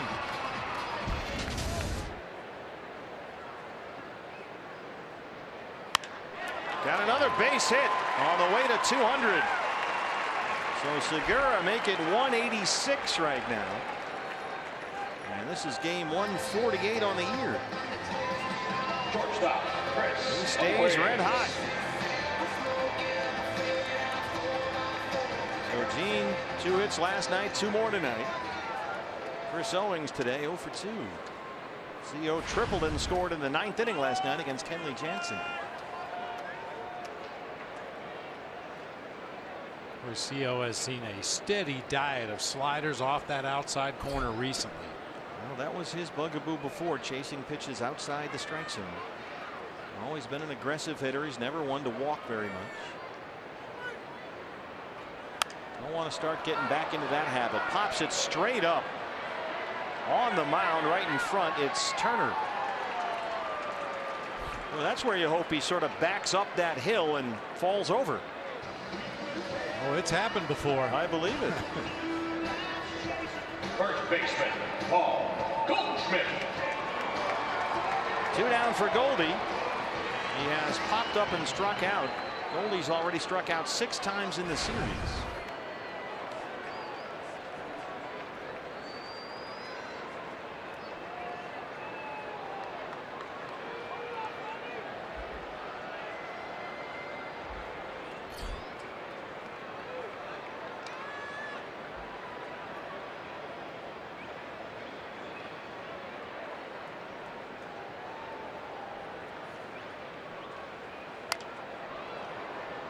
Jumps on a first pitch fastball, and it's 0-1. Goldie singled in the series opener Thursday. That's still his only hit against the Dodgers in this series. He does have 2 RBIs.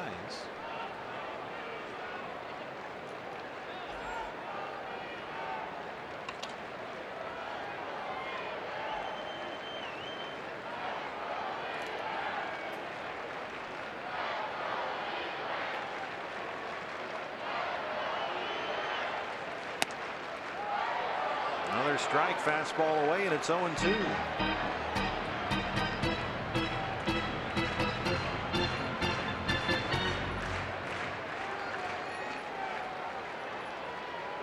Strikeouts have been up for Goldie.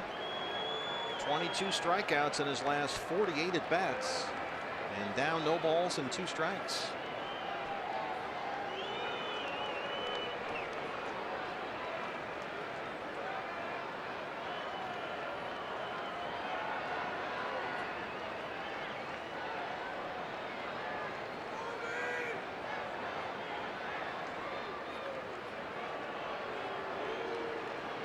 Carlos Ruiz wants a word with his rookie start.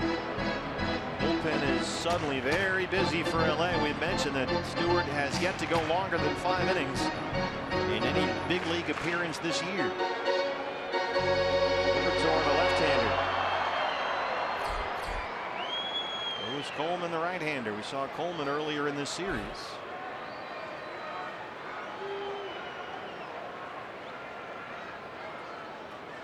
Coleman gave up the Haniger home run Thursday night. 1-2.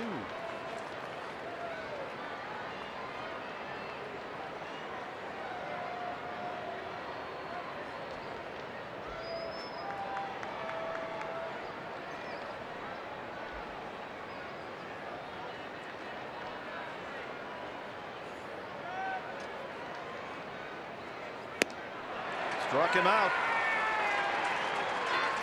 6 strikeouts for Brock Stewart. Diamondbacks trail the Dodgers 4-2.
Yes, Wetzel's Pretzels, and don't be shy about the cinnamon.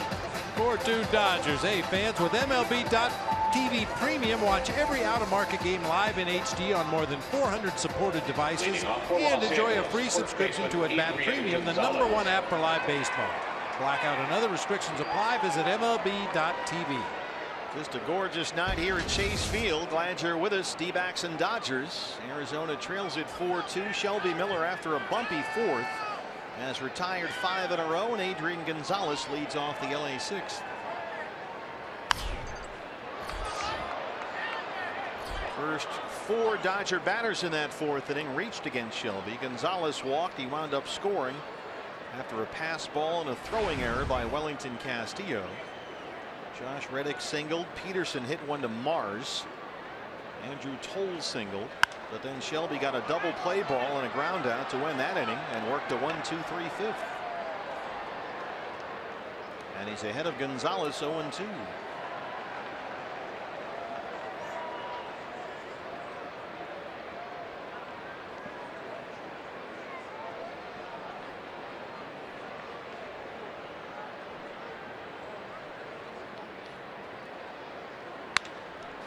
Off the mound, Chris Owings is right there. Boy, he is so steady down there. 1 out in the 6th.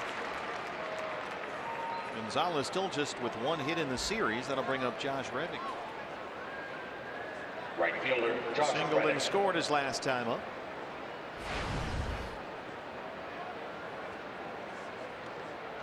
Reddick 272 on the year. Most of that has been with the Oakland A's, and they have a different look to the shift now. Reddick has tried to go the other way a number of times, so you can see where Chris Owings is. Very close to that third base bag.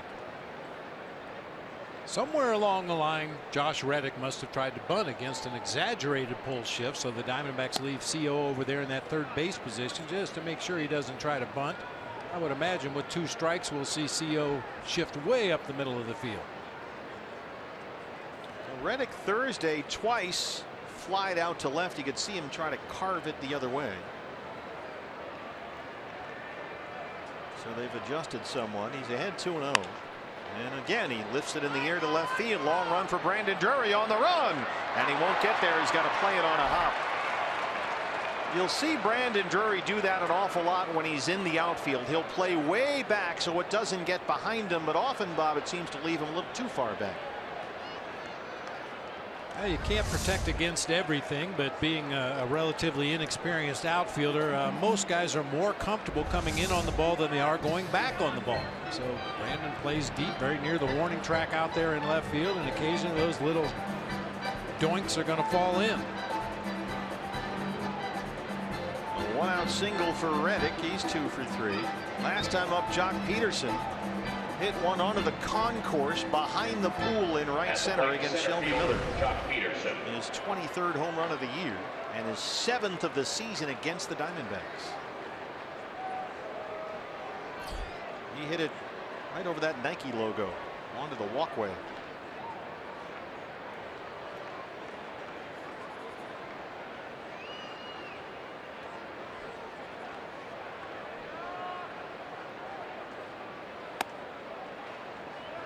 I mean, this one traveled.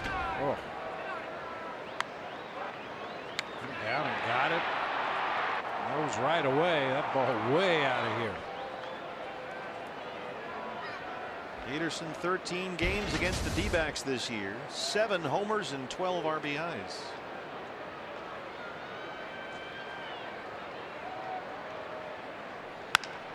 It's that one hard by a diving Segura. He hit it through the shift. Reddick will head for third. And the Dodgers have runners on the corners with 1 out.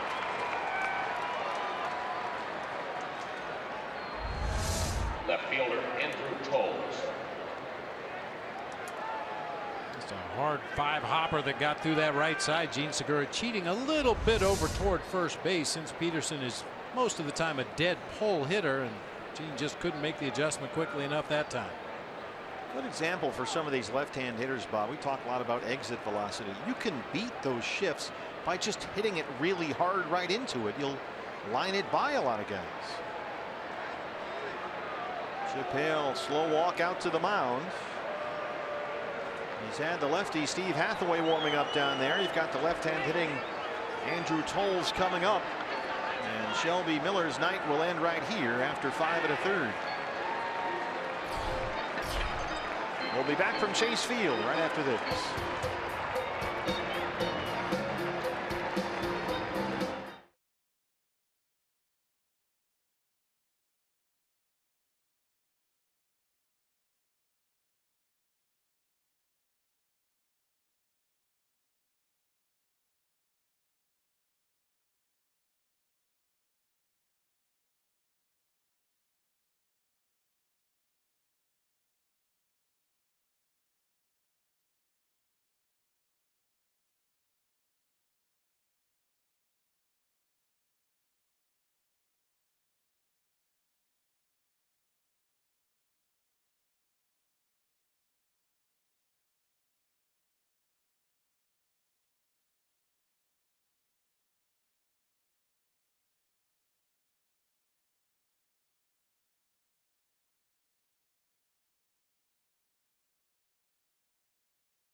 Two Dodgers threatening again here in the 6th inning.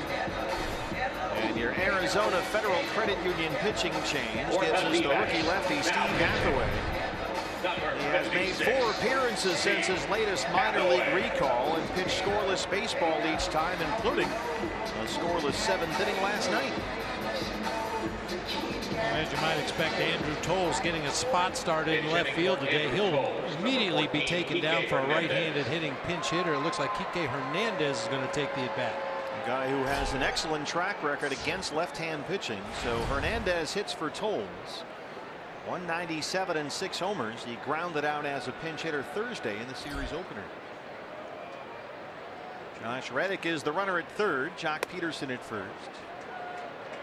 1 out in the 6th inning of a 4-2 ball game.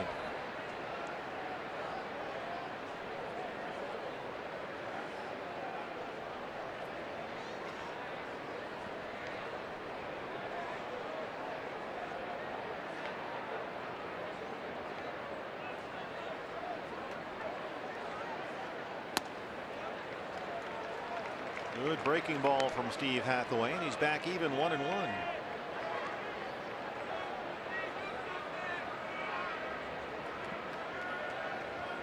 Latter portion of this season, Steve Hathaway and Edwin Escobar have been the 2 primary left-hand arms back there for Chip Hale, and both guys have done a good job.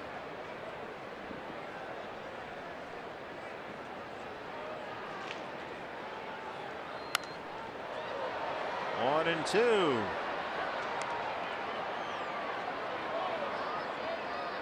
Kike Hernandez went down with rib cage inflammation at the end of June. He was out a month. Came back at the end of July, and since he's returned, he's hit only .213 with 1 home run. The year's been kind of a washout for him after he had a nice season last year.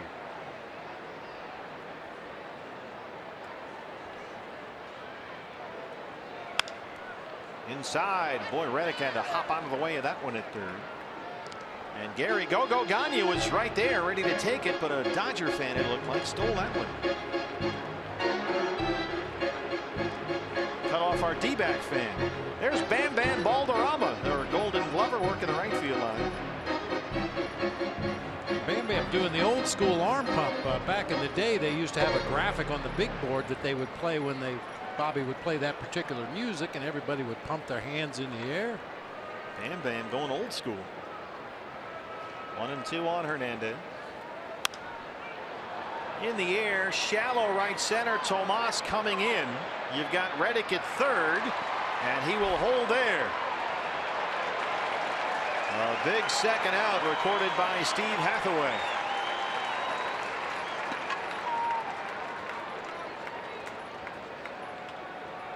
Now it's Chooch Ruiz. Ruiz has twice grounded out tonight, once into a double play. Just his 5th start catching this year for the Dodgers since his trade from Philadelphia. So he is, let's see, 2 for 15 in an LA uniform this year.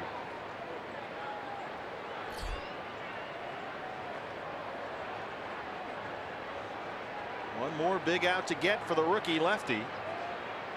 Reddick at third and Peterson at first.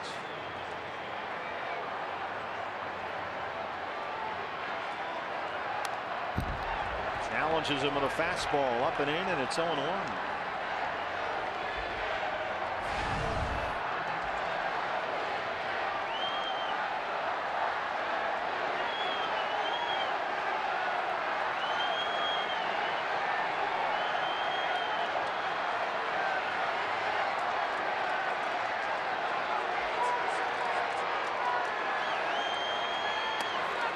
Peterson takes off and takes second base uncontested. Now a single will score 2 for LA.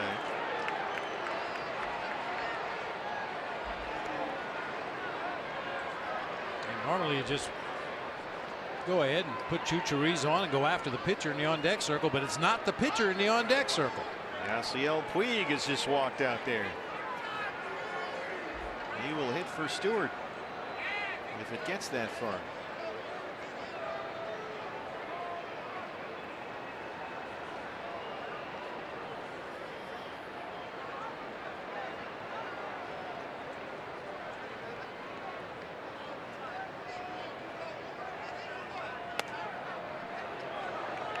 Curveball missed. 2-1.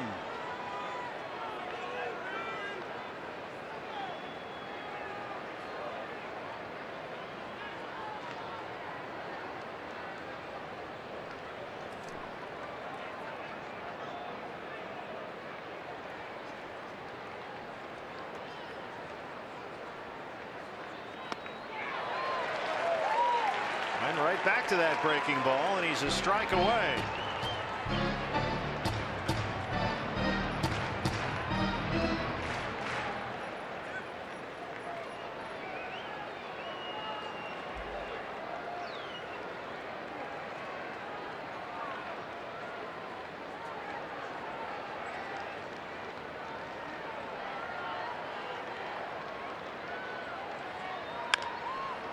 In the hole, Chris Owings has it. And a terrific job by the rookie left-hander out of Franklin Pierce. Steve Hathaway keeps it a 4-2 ball game.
Chase Field. That's just getting it done is what that is. Hey fans, don't forget the special Monday night edition of MLB on FS1 is coming up against the Padres Monday. The Diamondbacks are bad and nationwide. Paul Goldschmidt and the D-backs look to strike against Yangervis Solarte and San Diego. It starts Monday night. That's the first game of the long road trip here. 6:30. It's on FS1, not Fox Sports Arizona. It's an FS1 game. That's Monday, or watch it live on Fox Sports Go. Adam Liberatore, the left-hander, is on from the LA bullpen to face Jake Lamb, who leads off the sixth.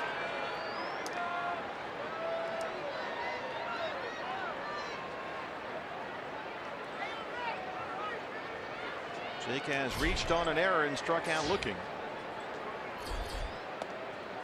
And the Dodgers have the shift on for Lamb. It's 1-0. Kike Hernandez, who hit for Andrew Toll, stays in the game. He takes over in left field. Great job there by Steve Hathaway to keep it a 2-run deficit.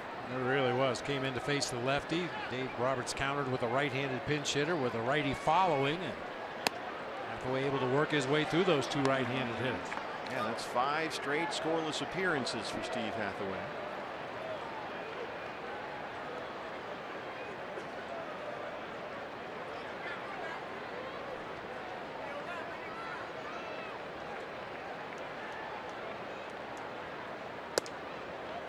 Two and 1, 7 hits for the Dodgers tonight, 5 for the Diamondbacks. D-backs trail at 4-2. There's Steve. 14th round pick by the Diamondbacks in the draft 3 years ago out of Franklin Pierce University in New Hampshire.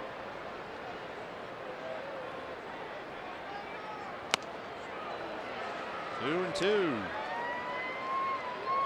Jake Lamb's numbers against left-hand starting pitchers are actually pretty good. He's hit left-hand starters very well. Where he really struggles is against left-handed relief pitchers, matchups like this one.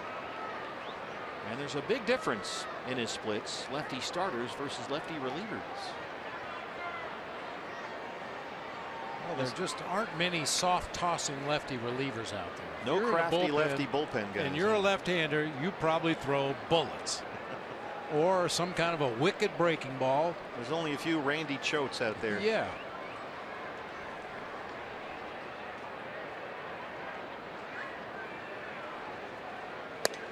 And Jake Lamb strikes out against the lefty reliever to open up the 6th.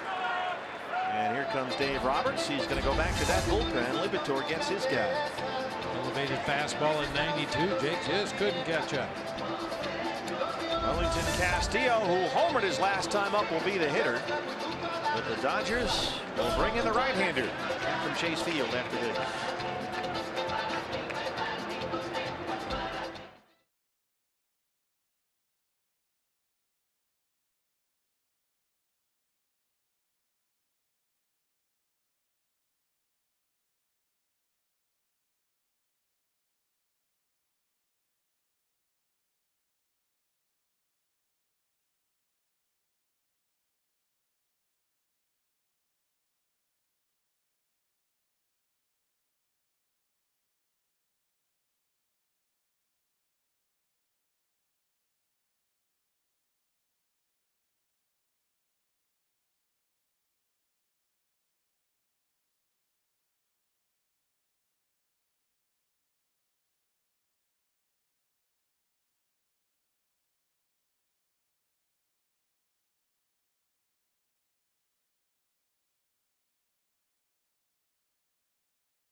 And the new pitcher for the Dodgers, the right-hander Lewis Coleman. We saw him in the opener on Thursday when he came in the 6th inning and had a really tough time. He gave up an RBI single to Brandon Drury. He walked Kyle Jensen and served up a 3-run home run to Mitch Haniger.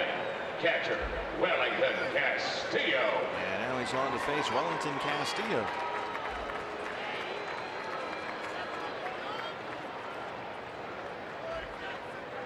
Castillo homered with 2 outs in the 4th, his 14th of the year. That came off the starter Brock Stewart into the D-backs bullpen.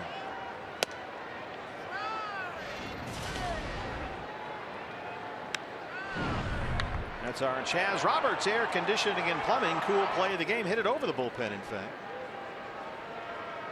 Segura's leadoff homer went into the 10th. Diamondbacks have homered twice tonight. Both solo shots. That's a strike, and it's 1-1.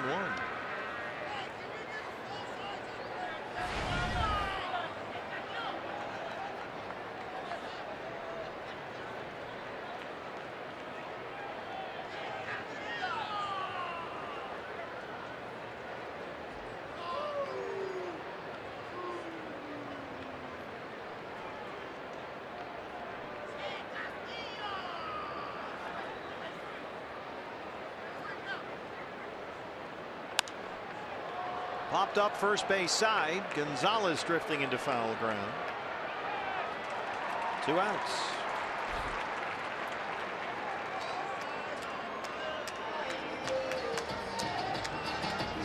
Now Yasmani Tomas singled his last time up. He's 1 for 2. Yasmani Tomas. Dodgers beginning play tonight. 4 ahead of the Giants atop the NL West with 15 games to play.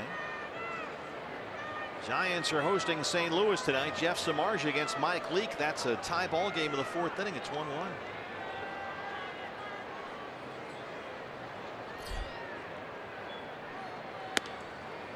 Dodgers have won 3 consecutive National League West titles.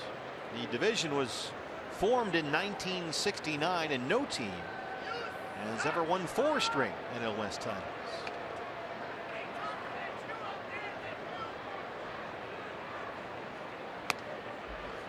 Well, it's that time, partner. Every night, it seems. Recently, we've been doing this, but Mariners left-hander James Paxton is perfect through 5 against the Astros at Safeco Field. It's amazing. Taijuan Walker for the Mariners had one going just the other day. They got some good young pitchers in Seattle. They just can't keep them healthy.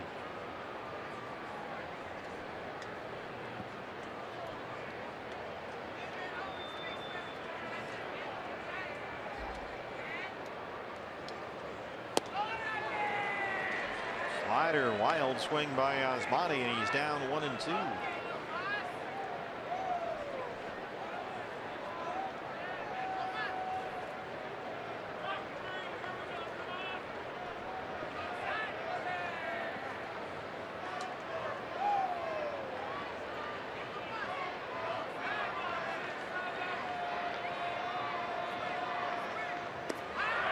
Did he check? Yes, he did. Ryan Blakeney at first. Coleman went right back to the slider and couldn't quite get Tomas to chase that one. It was close, but I didn't see the kind of reaction from that first base dugout that you would expect if they thought he went far enough to call it a swing. Usually guys throw their hands in the air and you'll see hats flying around. What are you looking at? Dodgers didn't even react that time. Struck him out. So 1-2-3-6 for the Dodger bullpen. They lead it 4-2.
7th inning here at Chase Field. Hey fans, we invite you to participate in Gila River game nights by signing up at one of the interactive kiosks located right here at Chase Field during any Diamondbacks regular season home game. Steve Hathaway, who got 2 big outs to end the top of the 6th inning, is back out there to start the 7th. Pitcher spot leads it off for the Dodgers, and Rob Seguin will be the pinch hitter. Leading off for Los Angeles in pinch hitting, number 25, Rob Seguin. Seguin struck out as a pinch hitter Thursday in the series opener. And here's a Dodger pinch hitter, and that is the cue for Mike Butcher. D-backs bullpen is busy down there. Hathaway back out to start the 7th. Meanwhile, they've got guys ready. Zach Godley, the right-hander, was throwing earlier in the ball game, and there's Edwin Escobar, the lefty. Godley was warming up in the 4th inning when Shelby Miller was on the ropes, but Shelby got a couple of big ground ball outs to end that inning. But tonight went just 5 1/3. But only a 4-2 ball game here. Big cut by Seguin. First pitch fastball. Mid-80s from Hathaway. Took something off, and it's 0-1.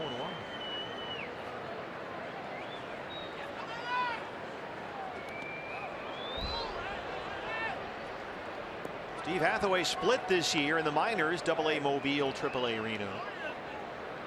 He pitched 45 minor league innings and had a 2.60 ERA. He's not even in big league camp with the D-backs this spring. But this is part of what will be the process, and has been for the last couple of months, figuring out who is going to be in that 2017 bullpen, and Steve Hathaway's made a pretty strong case.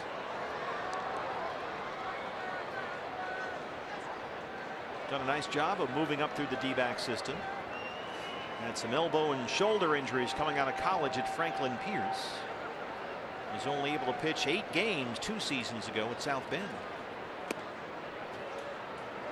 But last year was very busy at Kane County in Visalia. 48 strikeouts in just under 44 innings, and this year from Mobile to Reno and now here to the major leagues. Full count, 3-2.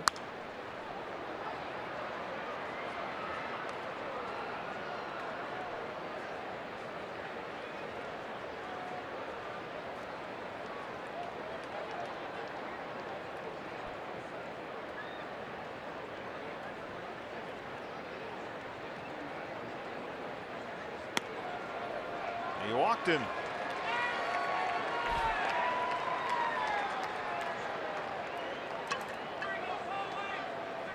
Lead-off walk for Seguin. That'll bring up Chase Utley. It's a very left-hand heavy lineup for Dave Roberts. You've got Utley and Seager, left-hand hitters, leading it off. Then the right-hander Turner. And then a whole nother wave of lefties after that. Gonzalez and Reddick and Peterson. So Escobar is ready down there in the bullpen if Hathaway hits a speed bump here. And one thing that it helps to know as an opposing manager is which of those lefties is the other manager likely to pinch hit for. It ain't going to be Chase Utley. Not going to be Corey Seager or Adrian Gonzalez. However, you get down there to Josh Reddick and Jock Peterson, you might see some pinch hitters, some right-handed pinch hitters, should a left-handed pitcher still be out there on the mound. Yeah, we saw Dave Roberts in the ball game Thursday pinch hit for Josh Reddick. Went to Kike Hernandez that time. And he pinch hit for Peterson as well. But not the way Utley's hit in this series. He's got 6 hits. 3 of them are doubles. The shift is on. He's ahead of 1-0. Popped it up, and that's going to get back behind the screen and out of play. I've talked many times about using 148 different lineups back in 01, and occasionally people would say, well, geez, why is David DeLucci hitting second? But my theory was Tony Womack is our leadoff hitter. He's going to stay in the 1 spot. David DeLucci's up second. If an opposing manager makes a change to a left-handed pitcher, I will pinch hit for David DeLucci between those 2 lefties. So you would get a favorable matchup because the manager is going to bring in the lefty to face Womack, DeLucci, Gonzalez. And if you hook David DeLucci back and say, Greg Colburn up there. Get an at bat against a left-handed pitcher. You try to bait them into bringing that righty in so you could make the change that you want. You've fallen right into my trap. Right into my trap. You know, if you've got DeLucci hitting behind Luis Gonzalez as the last lefty in the group and you pinch hit for him, the opposing manager is likely to go get the right-hander in the bullpen. Now, what about if you were asked about this by the media? Did you give away the store secrets? No. I mean, it was crazy enough. We used so many different lineups. It was just another lineup. Yeah, Brenly's doing his crazy lineup thing again. That guy will never win. Well, you can do it if you have players that buy into it. You know, and when those situations did come up, Greg Colburn knew that that was going to be his at bat against a lefty, and maybe the only chance we would ever get him to face a left-handed pitcher, and he was always ready to go. Same thing for Rubio Durazo, Danny Batista. Those guys that were on the bench knew what they were expected to do and when they were likely to be used, and when that situation came up, they were ready for it. Utley just steers one the other way down the left field line. Seguin into third. Chris Woodward going to wave him home. And there is no relay from Owings. It's 5-2 Dodgers. An RBI double for Chase Utley. His fourth double in the series and his second tonight. Yeah, Utley more likely to go to the opposite field against a left-handed pitcher and just, as you said, just kind of steers it out there to left field. Gets all the way down in the corner, allowing Seguin to come all the way around and score.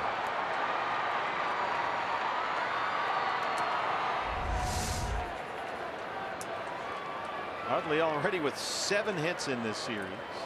And now Hathaway will work to Corey Seager, who tripled in the first and walked in the third. He's 1 for 2.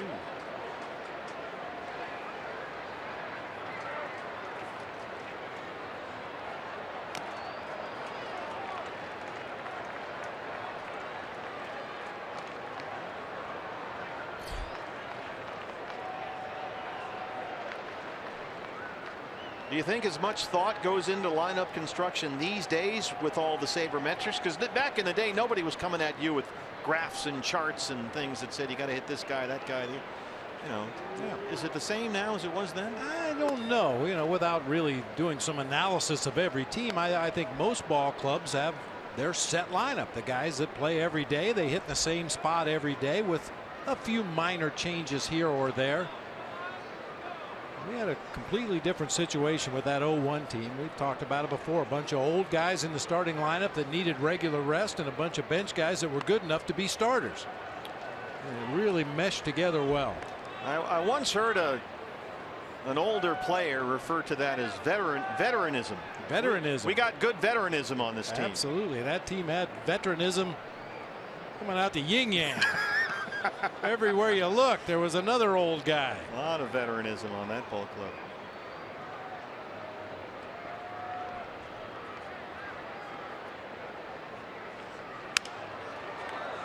That's just foul, thank goodness.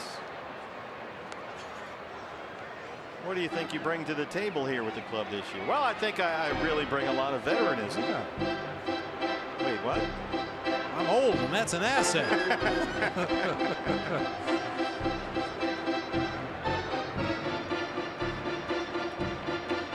Well, Corey Seager is not old. He's an MVP candidate at the age of 22.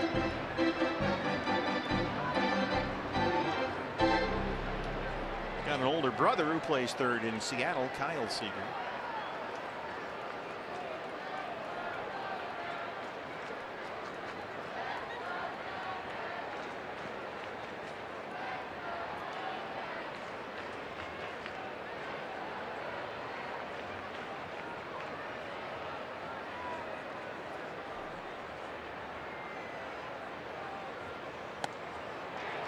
Steve Hathaway gets a big strikeout. That's the first out in the 7th. Justin Turner, the right-hand hitter, coming up. Chip Hale out to the mound. Well, Hathaway, who got 2 big outs in the 6th, had a battle with Seguin in the pinch hitter before he lost him on a 3-2 pitch, the leadoff walk. And Utley just carved one the other way against him for the RBI double, but he strikes out Seager. and leaves in a 5-2 ball game.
With a right-hand hitting Justin Turner coming up.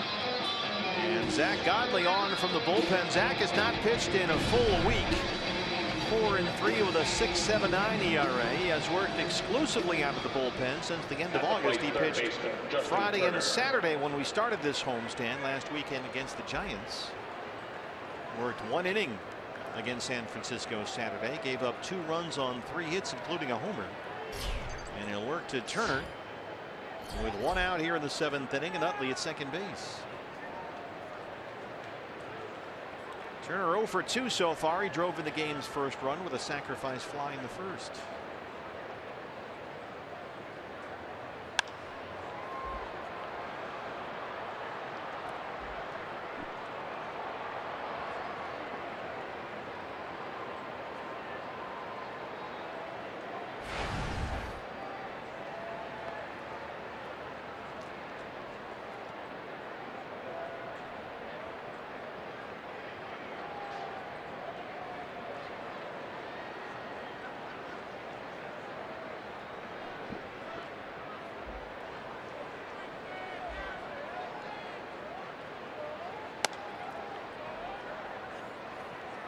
Changeup missed, and it's 1-1.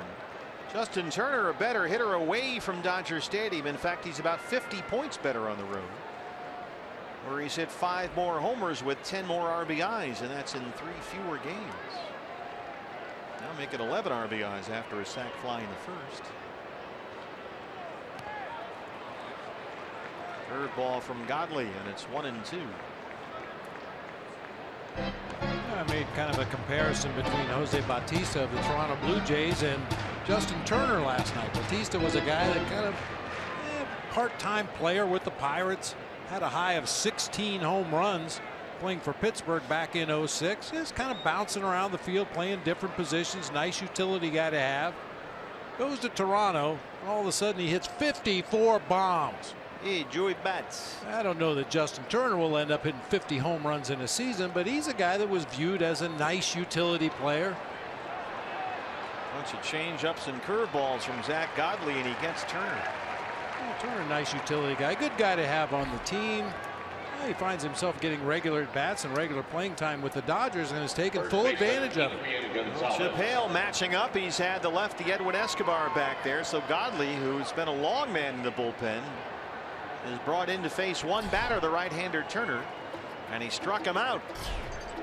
Gonzalez coming up, Escobar coming in. Back after this.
On both channels. Coverage begins at 12:30 with Diamondbacks live pregame show on Fox Sports Arizona, and televised again in Spanish. There they are, Oscar Soria and Rodrigo Lopez. 1 o'clock on Fox Sports Arizona Plus tomorrow. That's presented by your Valley Honda dealers. Of course, both games will stream live on Fox Sports Go. We saw Rodrigo and Oscar on the pregame show with Jody today as we celebrate another Los D-backs Fiesta de la Familia today at the ballpark. The left-hander Edwin Escobar on to face Adrian Gonzalez.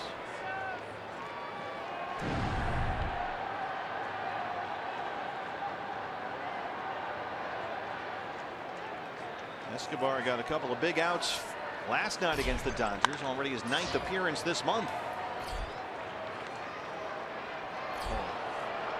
Oh, Bam Bam. Yeah, tough play. Nice job, Robert Bam Bam Balderrama. Our Golden Glover down the right field line. Gary Gogo Gagne working left field tonight. 1-1 on Gonzalez. Into the shift, right to Segura. Perfectly positioned, and that's the inning. But the Dodgers get one more. We stretch at Chase Field. D-backs trail at 5-2. All right, fans.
Side Chase Field in downtown Phoenix. Steve Berthew, Bob Brenly along the way. D-backs trail the Dodgers 5-2 as we start at the bottom of the 7th inning.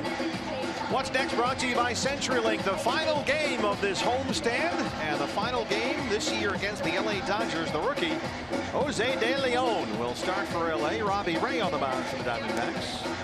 It's a 1:10 start. First pitch at 1:10. Diamondback live pregame show at 12:30 on Fox Sports Arizona. After tomorrow, only 3 more home games left all year. Final 3 against the San Diego Padres. We head out on a long road trip Sunday night. Pedro Baez, the right-hander, is on to start the bottom of the 7th inning. He came on to start the bottom of the 7th last night. Got 3 outs and gave up a Segura double. Brandon Drury will lead it off for the Diamondbacks. He has popped up and walked 0 for 1. D-backs have been out hit 8-5. They trail it 5-2. And Brandon trying to continue what is a career high 8-game hitting streak.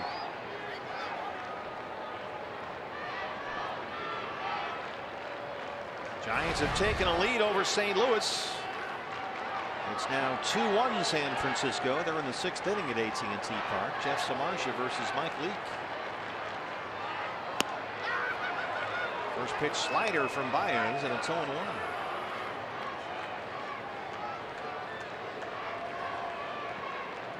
Brandon Drury last 20 games hitting .414. 9 extra base hits and 15 RBIs in his last 20 games. doubled up on the slider and jumps ahead 0-2. Now he's got Brandon thinking.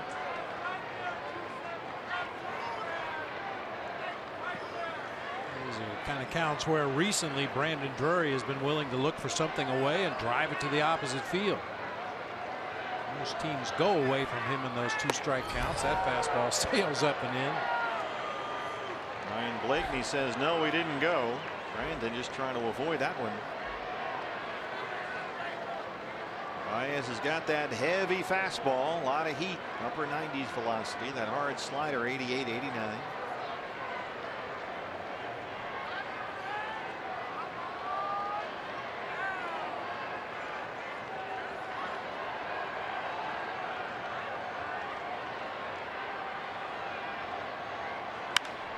Left it out over the plate, but hit it right to Corey Seager, and that's the first out.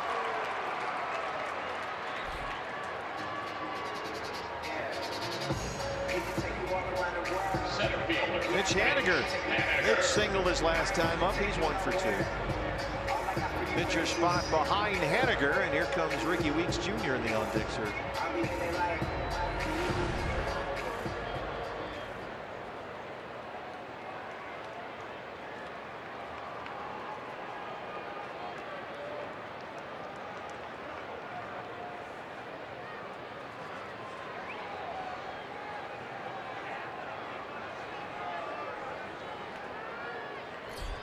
Haniger's now hit safely in 5 of his last 6 games, and he fouls that one straight down. Diamondbacks organizational player of the year, Mitch Haniger. 130 games, just under 130 games in the minors this year. He hit .321 with 25 home runs.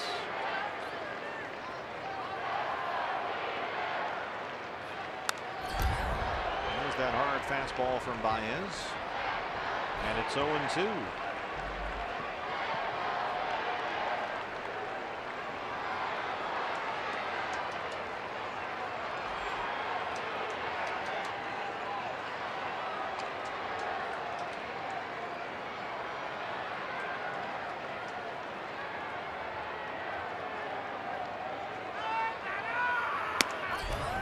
Well, Ruiz set up down and away. Baez tried to spot that fastball but missed at 97.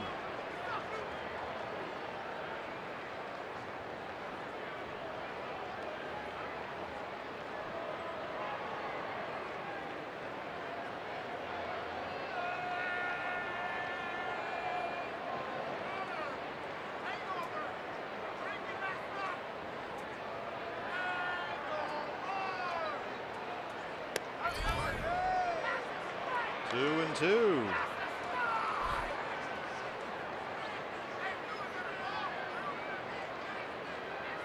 I see Houston has taken a 2-0 lead at Safeco Field, so I'm going to guess the Paxton no-nos. No. Yeah, leadoff hit in the 6th inning for the Astros, broke up the perfect game.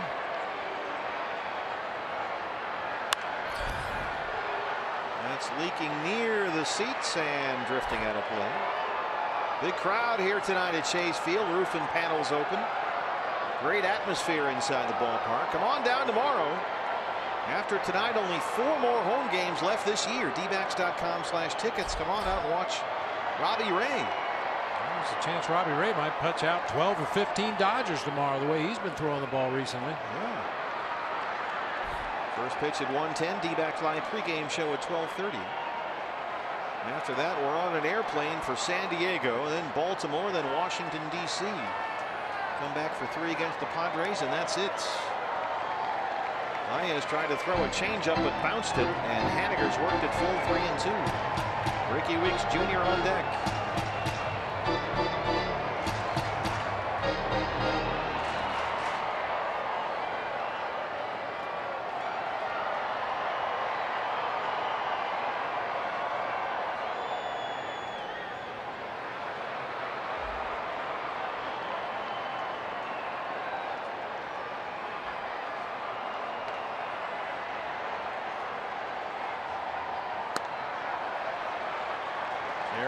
Says yep, and that's the strikeout. 2 down. Ricky Weeks Jr. will be recalled now with nobody on base, and here comes Phil Gosselin. hard slider at 88 miles an hour from Baez.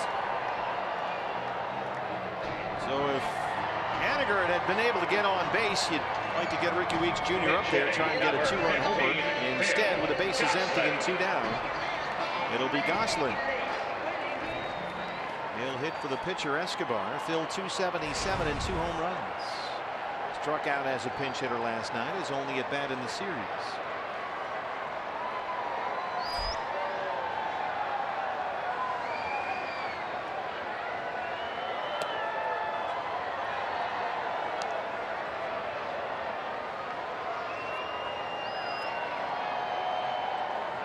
So they hit for Escobar.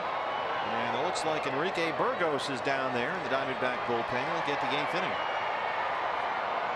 Dodgers will have Reddick, Peterson, and Hernandez due up 5, 6, and 7.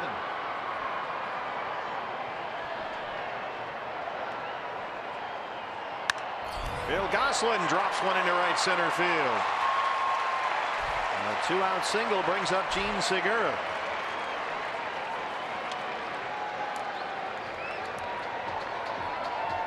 Segura, another leadoff home run tonight. His 3rd on this homestand. He also singled his last time up, so he's 2 for 3.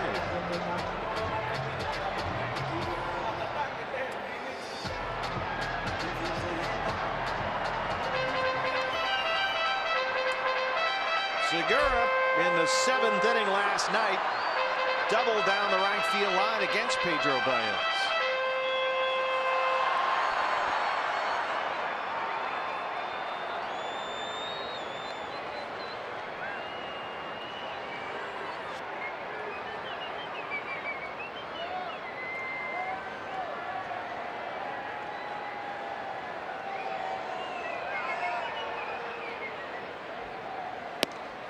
Ball 1.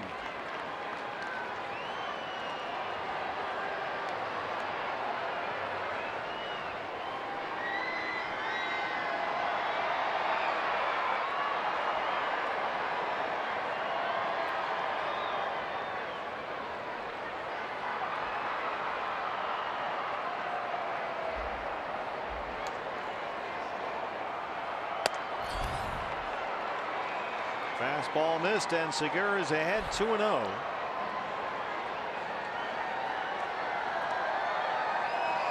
Baez hasn't been super sharp so far. 8 strikes and 7 balls.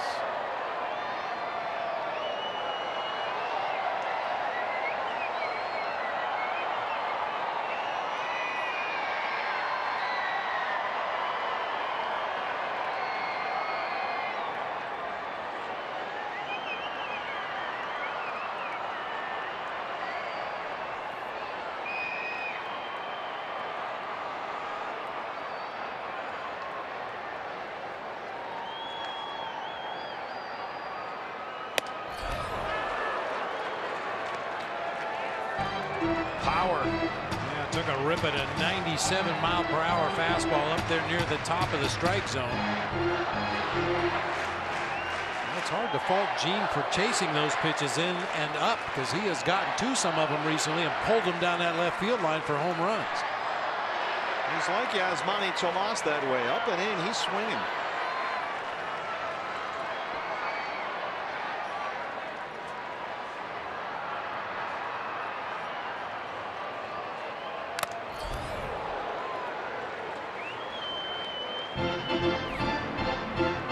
He's taken 1 or 2 of those in his career. I was just thinking the same thing.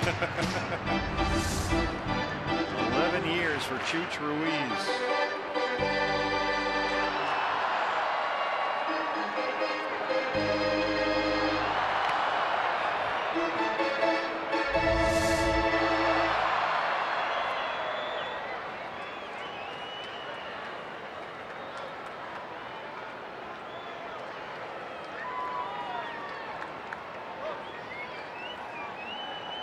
Two balls, 2 strikes, 2 outs. Phil Gosselin at first.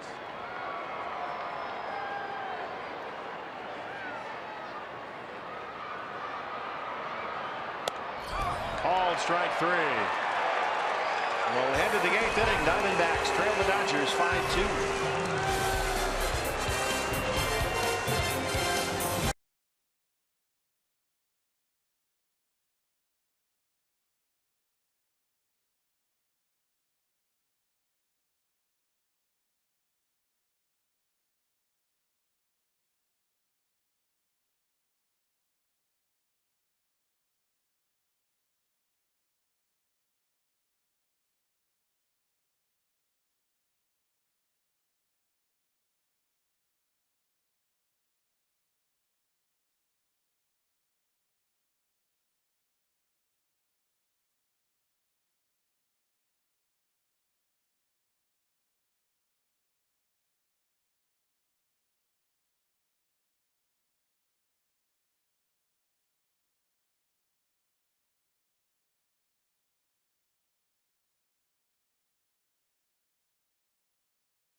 game summary. Jock Peterson, a home run off Shelby Miller in the 4th inning, a 2-run shot, has been the big blow of the ball game for the Dodgers. They lead it 5-2. 2 D-back home runs tonight. Gene Segura, another leadoff homer. And then Wellington Castillo, a solo shot in the 4th. Diamondbacks have been out hit 8-6. They trail it 5-2. Here's Enrique Burgos to start the 8th inning. His 40th appearance, and ERA right at 5.5. He worked in Wednesday's win over the Rockies. He pitched a 1-2-3/8, couple of strikeouts. He's made 4 consecutive scoreless appearances on this homestand. 2 against the Giants and 2 against the Rockies.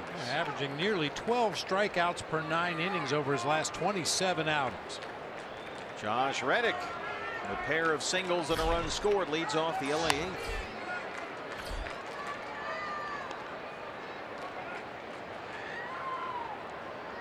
Both Burgos and Jake Barrett, who were struggling mightily about a month or so ago, have both found a return to form. They pitched very well lately, especially Jake Barrett, who's been absolute nails last couple of times out. Burgos has been much better as well.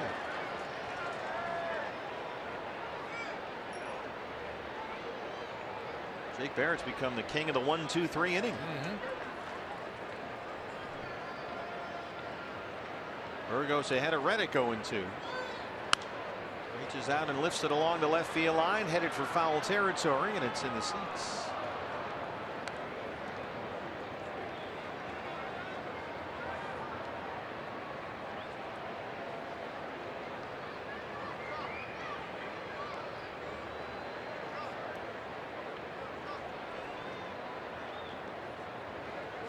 Josh Reddick out of Middle Georgia College.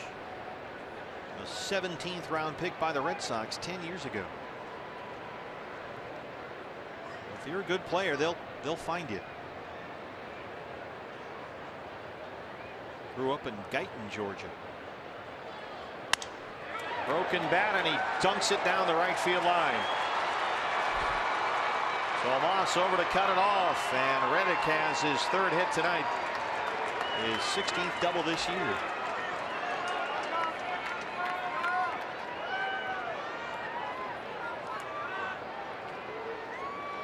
Just a well-placed soft line drive. Sounded like Reddick might have broken his bat that time, but dunked it down that right field line for a leadoff double. Jock Peterson has homered, singled, stolen a base. He's knocked in 2 runs.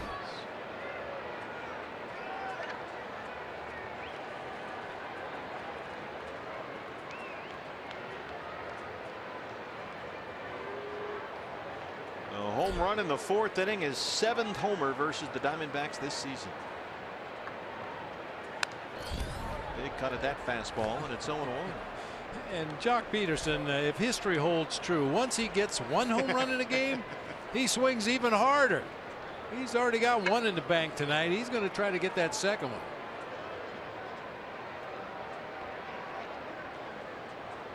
They've really tried to clean up his mechanics. Turner Ward, their new hitting coach, who came over from the Diamondbacks, worked with him a lot in the offseason. Trying to sort of clean up that swing. It gets a little messy sometimes. They thought Mark McGwire maybe wasn't getting through to him. He needed a different voice, so they brought in Turner Ward.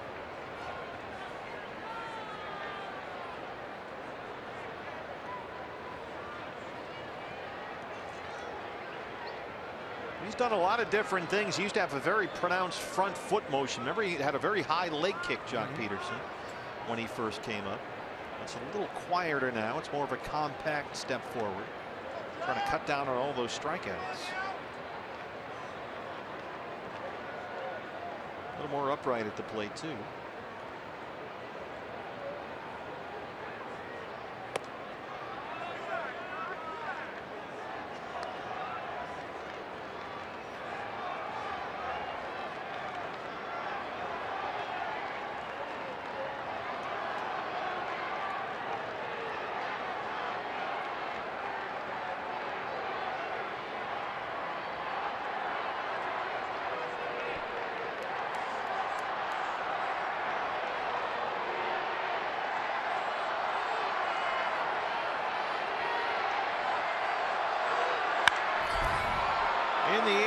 left field for Brandon Drury.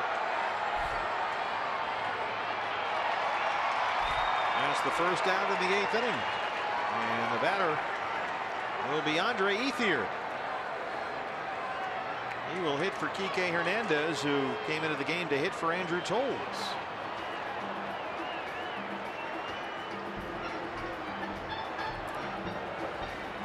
Ethier had his first hit of the year earlier in this series. He was 1 for 3, 1 for 11 on the season. He's only played 4 games after suffering a broken leg against the Diamondbacks during spring training.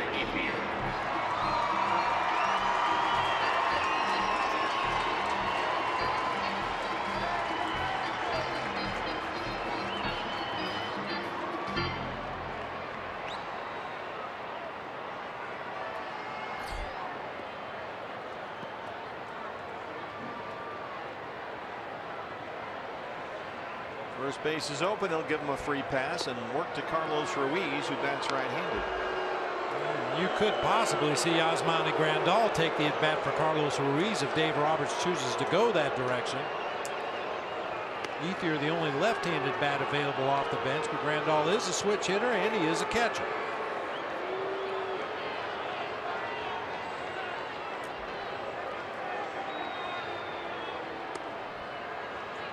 Ruiz is 0 for 3 tonight. He's grounded out all 3 times he's been up there, once into a double play.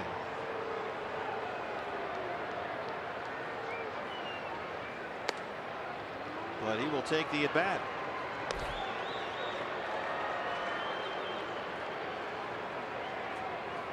Pitcher spot is behind Ruiz, and here comes Howie Kendrick into the on deck circle.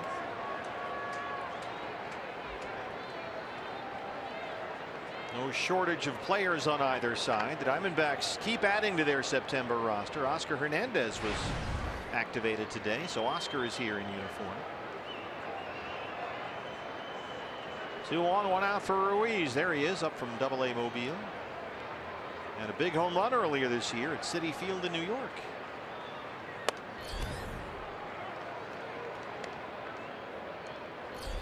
We like to call that the backup catcher series at Citi Field in New York. Tuffy Gosewish hit a home run. Oscar Hernandez hit a home run in nearly the same spot. Yeah. And Tuffy hit one the next day at Fenway Park.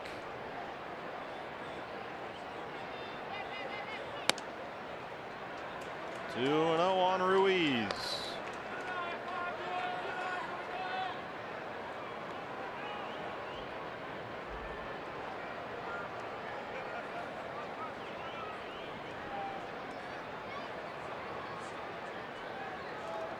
Reddick at second and Ethier at first. 1 out.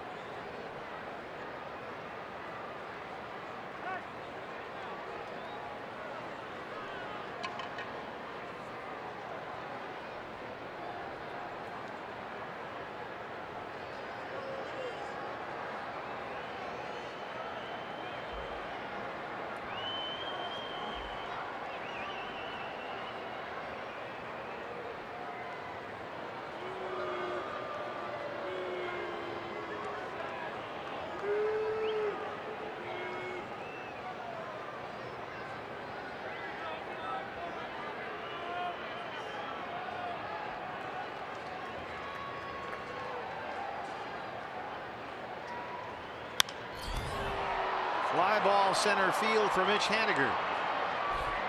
Reddick's at second, and he will hold there. 2 outs.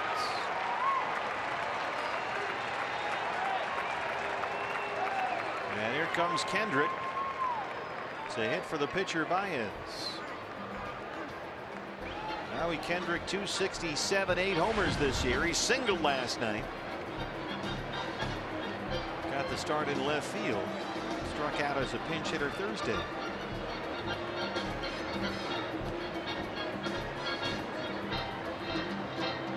Pinch hitting for Pedro Baez, number 47, Howie Kendrick. Kendrick's bat has not been a very big contributor for LA the last month or so. He's hitting under, well, just about 190 in his last 26 games. 3 for 13 as a pinch hitter this season. Swings through a first pitch fastball, and it's 0-1.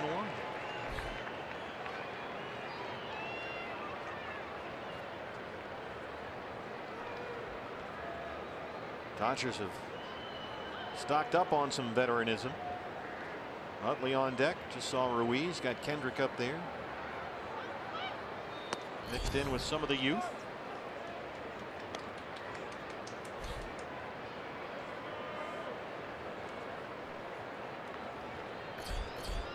Utley's had a big series. He's got 7 hits, 4 doubles.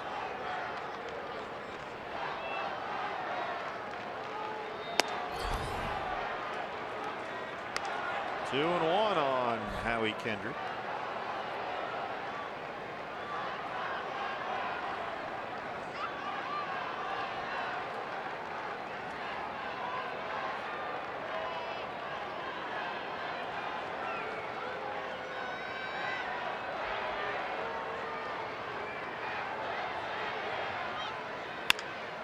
A bouncer to shortstop for Owings. And Enrique Burgos does a very good job of working around that leadoff double. He strands 2 and keeps it a 5-2 ball game.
And Brandon Webb as we get set for D-Backs Live, presented by CenturyLink, our post-game show. And Brandon Shelby Miller once again looking to go out there and try to improve on his last outing against the Dodgers. But once again, it seemed like he had a tough time in that 4th inning. Yeah, once again, he was unable to keep himself out of the big inning. You know, letting several runs score, showing some frustration and body language. We'll take a look at that. All right, we'll take a look at that outing. Brandon will do that. We'll hear from the manager, Chip Hale. Right now, though, guys, with the heart of the order coming up, D-Backs looks to get some offense going. That's right, Jody, and they'll do it against the veteran Joe Blanton, who's done a very good job in the Dodger bullpen this year. 70 appearances, an ERA of 2.40, but he was all over the place last night. Came on in the 8th inning and walked 3 guys. It'll be Chris Owings, Paul Goldschmidt, and Jake Lamb. In the 8th inning, Howie Kendrick takes over for Kike Hernandez in left field. Owings so far 0 for 3.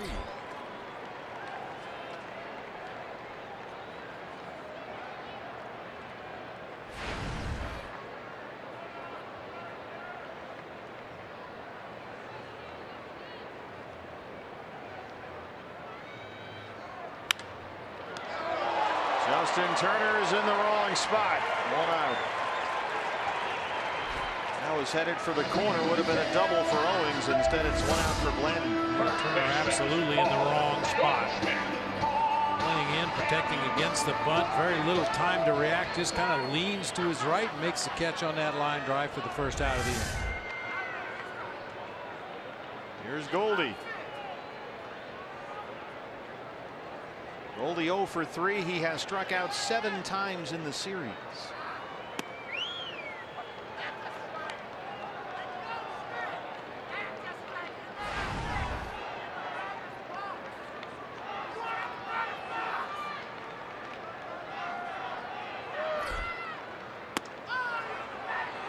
And again, very passive up there, Paul Goldschmidt, and he's in an 0-2 hole. This is what we saw Goldie go through for all of April and most of May.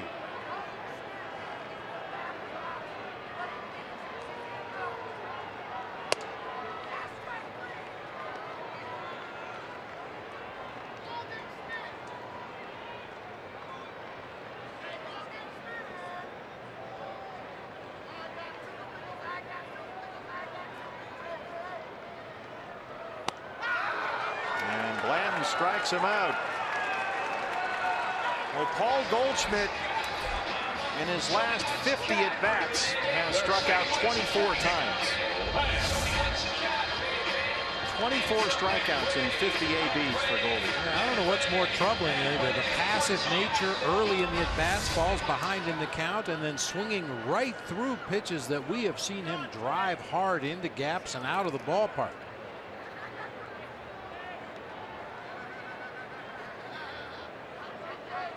Two down for Jake Lamb. Jake has struck out twice today. Dodgers have the shift on, and it's 0-1.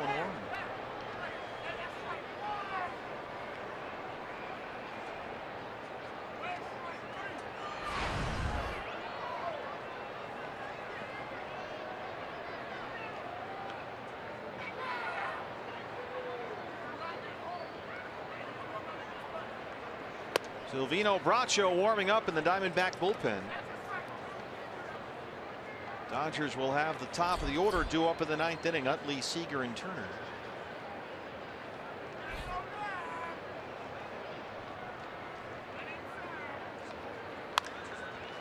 Right to Dave McKay at first. 1-2.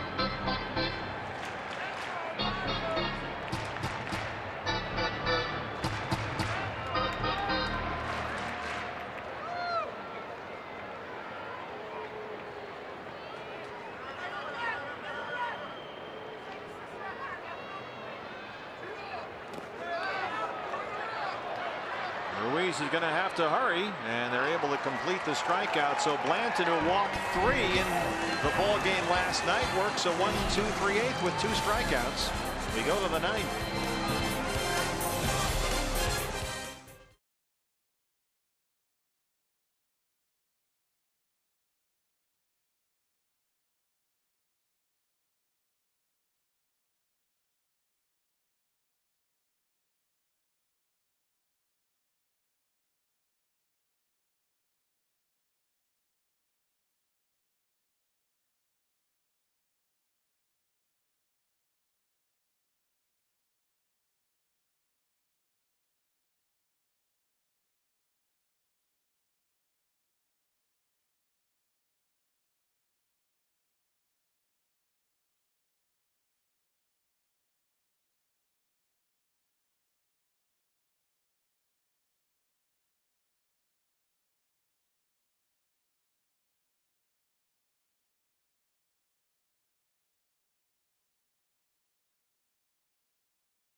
Pitcher for the Diamondbacks, it's the Bulldog right-hander Silvino Bracho. 20 appearances, and ERA just a tick over 8.5. He has had a tough time lately. He's given up runs in 4 of his last 5 outings since his latest minor league recall. 8 runs, 9 hits in his last 4 1/3. His Looking for 3 quick outs right here. Keep that score right where it is. Give your offense a chance in that bottom half of the 9th inning, trailing the Dodgers by 3. You know it's going to be Kenley Jansen on the mound for the Dodgers. Well, it's been a while since we saw Silvino. He hasn't worked in a week. It was last Saturday against the Giants, and he had a bad night. Gave up 4 runs, faced 5 batters, and recorded only 1 out.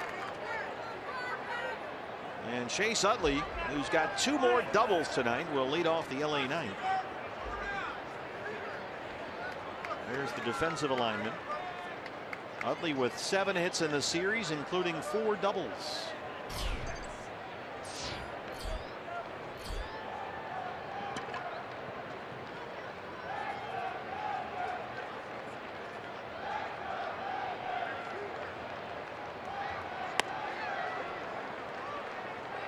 Utley this season against the D-backs, 10 extra base hits and 10 RBI. Not bad for a guy who's 37.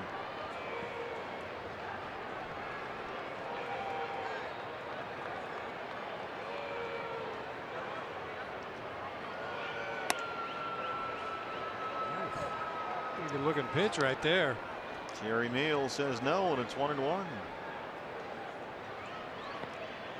Mentioned it earlier in the ball game. Chase Utley may be 37, but that bat is still as quick as it ever was, and normally he offers it those fastballs on the inside corner, but kind of locked up on that one.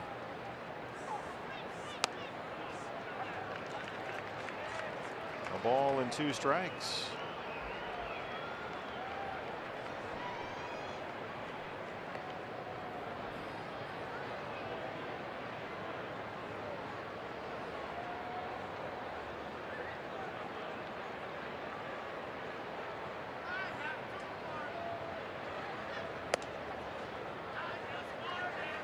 Pointed out in the past, Chase Utley always gets that last waggle in there. Stands there and holds the bat, just waiting for the pitcher to get his sign, get up into the set position, and then he'll get that last waggle just as the pitcher's about to deliver the ball.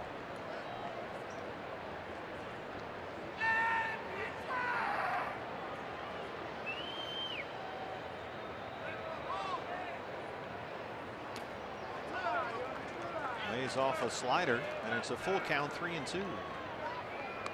Boy, we were talking during the Rockies series about Nolan Arenado, and he's up there grinding and holding the at bat like it's grim death, and he's going to grind it into sawdust. Utley's very relaxed up there. Yeah, very relaxed. No tension in his wrists or forearms whatsoever. Just a loose grip on the bat. It's that last waggle right there. And hits it into the shift. Segura hustles over there and throws him out. 1 out for Bracho. Here's Corey Seager. Shortstop, Corey Seager has tripled, walked, and scored a run tonight. He's 1 through 3.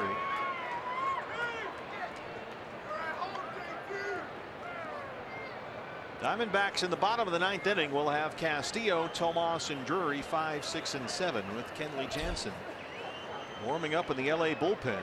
He got his 45th save of the year last night.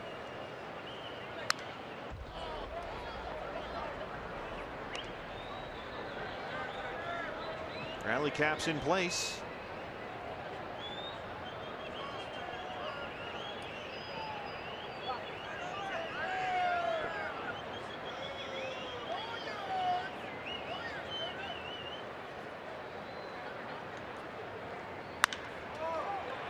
Just drilled it right between Goldie and Segura, a 1-out single. That'll bring up Justin Turner.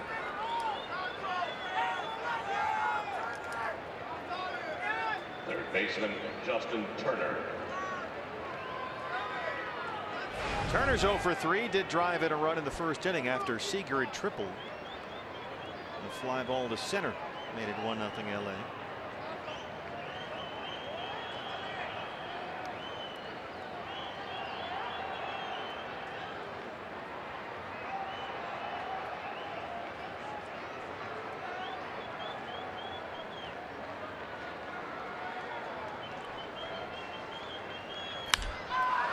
Right to Seo.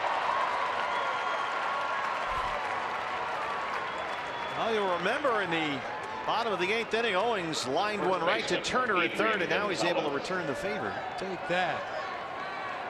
2 outs. They'll put the shift on for Gonzalez.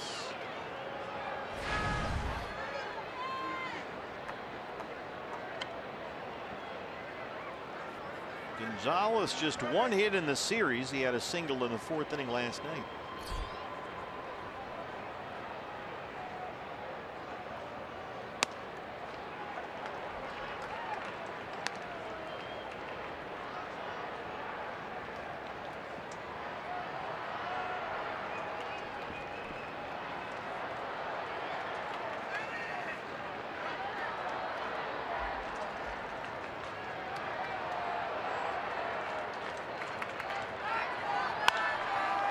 Base hit. Hits it through that shift. Corey Seager takes the turn and heads for third.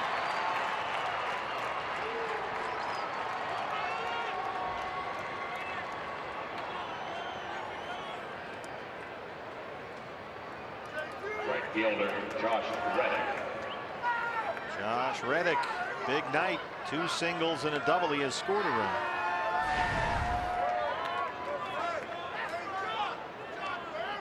Seager at third, Gonzalez at first, and 2 outs.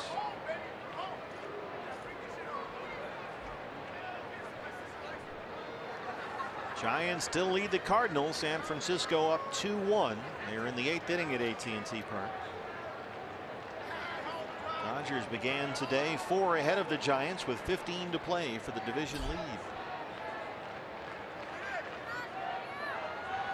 That one gets to the backstop, and here comes Seager. He will score.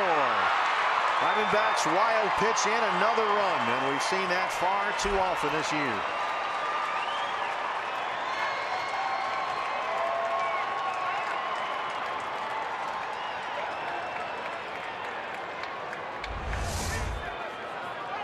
The ball's right at Reddick.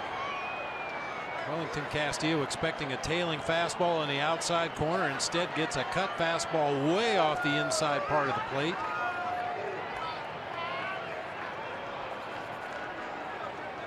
Now a 6-2 Dodger lead. Gonzalez at second, and a 1-0 count on Reddick.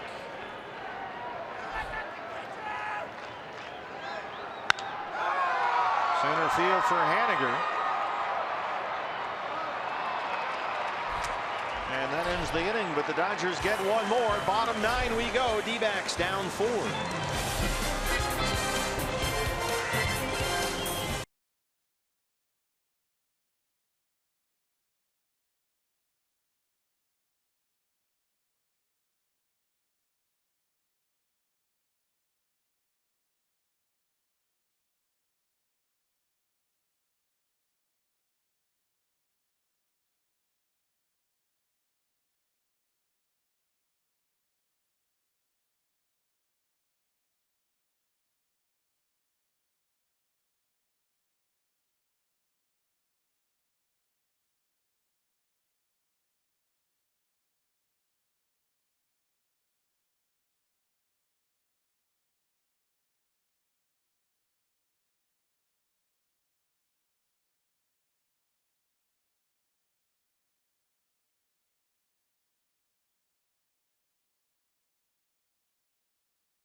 Trail the Dodgers 6-2. And here comes the big man out of the LA bullpen, who last night recorded a career-high 45th save of the year. In 51 opportunities, it's Kenley Jansen at 1.84 ERA. His 4th best among all National League relievers. Cutter mania from Kenley Jansen. We did see him throw a slider in the ball game last night, which was seeing a comet. Basically just throws that cut fastball in the mid-90s pitch after pitch after pitch. He can command it on both sides of the plate. Well, the Diamondbacks were able to get to Kenley Jansen last night. He came on with a 3-1 lead in the ninth. Chris Owings tripled to the gap in left center, and then Goldie brought him home with a sacrifice fly, so they scored a run off him last night. And tonight it'll be Wellington Castillo, Yasmani Tomas, and Brandon Drury, 5, 6, and 7 in the ninth inning against the Dodger closer. Castillo homered in the fourth off rookie Brock Stewart, his 14th of the year. Both D-backs runs coming on homers. Segura tonight, another leadoff homer. And then Castillo with 2 outs in the fourth.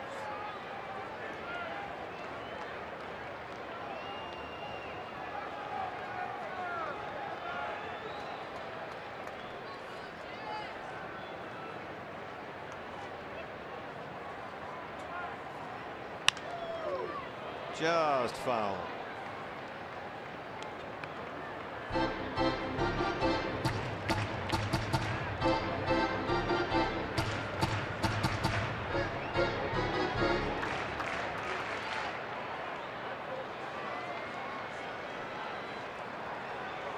Diamondbacks 16 and 39 against the Dodgers since the start of the 2014 season. It's become the most lopsided rivalry in the major leagues over that span.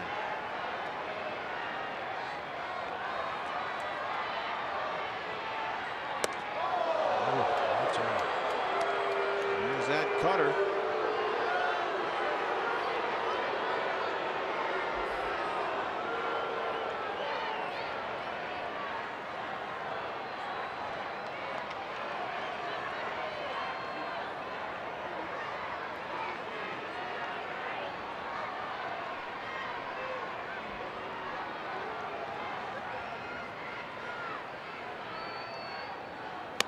Got him.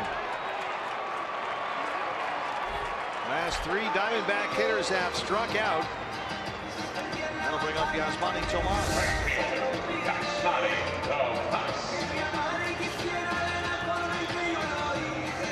You notice Kenley Jansen wearing the number 74. That was the house number that he grew up in Willemstad, Curacao, in order to remind himself at all times where he came from, so he wears his house number as his uniform number. That's a good idea. Yeah. Kind of like that. Good thing he didn't live at 704 Hauser Street like Archie Bunker.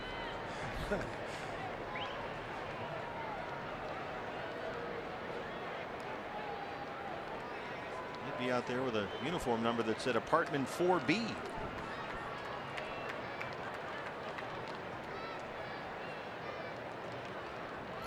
Tomas has singled and struck out twice. He's 1 for 3.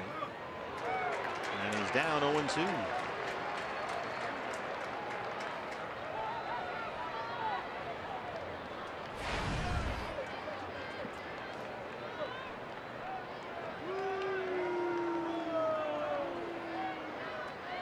That's Chuchuriz. He spent half the night in a half crouch. Those fastballs up at the top of the zone, especially against Yasmani Tomas. We've seen them go up the ladder on him nearly every at bat. Diamondback hitters have struck out 12 times tonight. 0-2 on Tomas.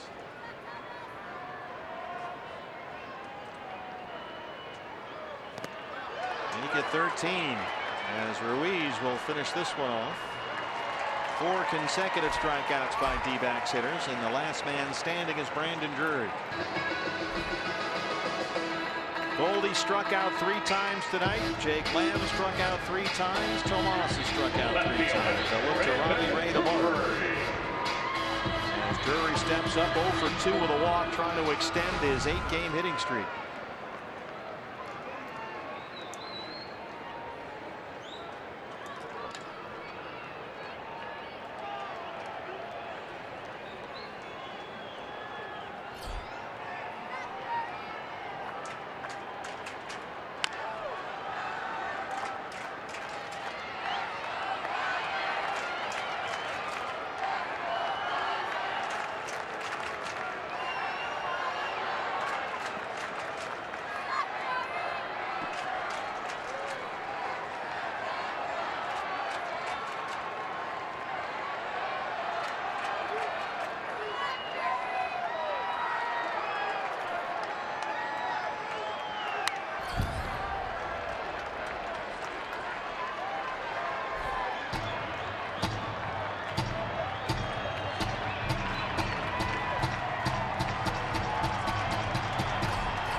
1-2.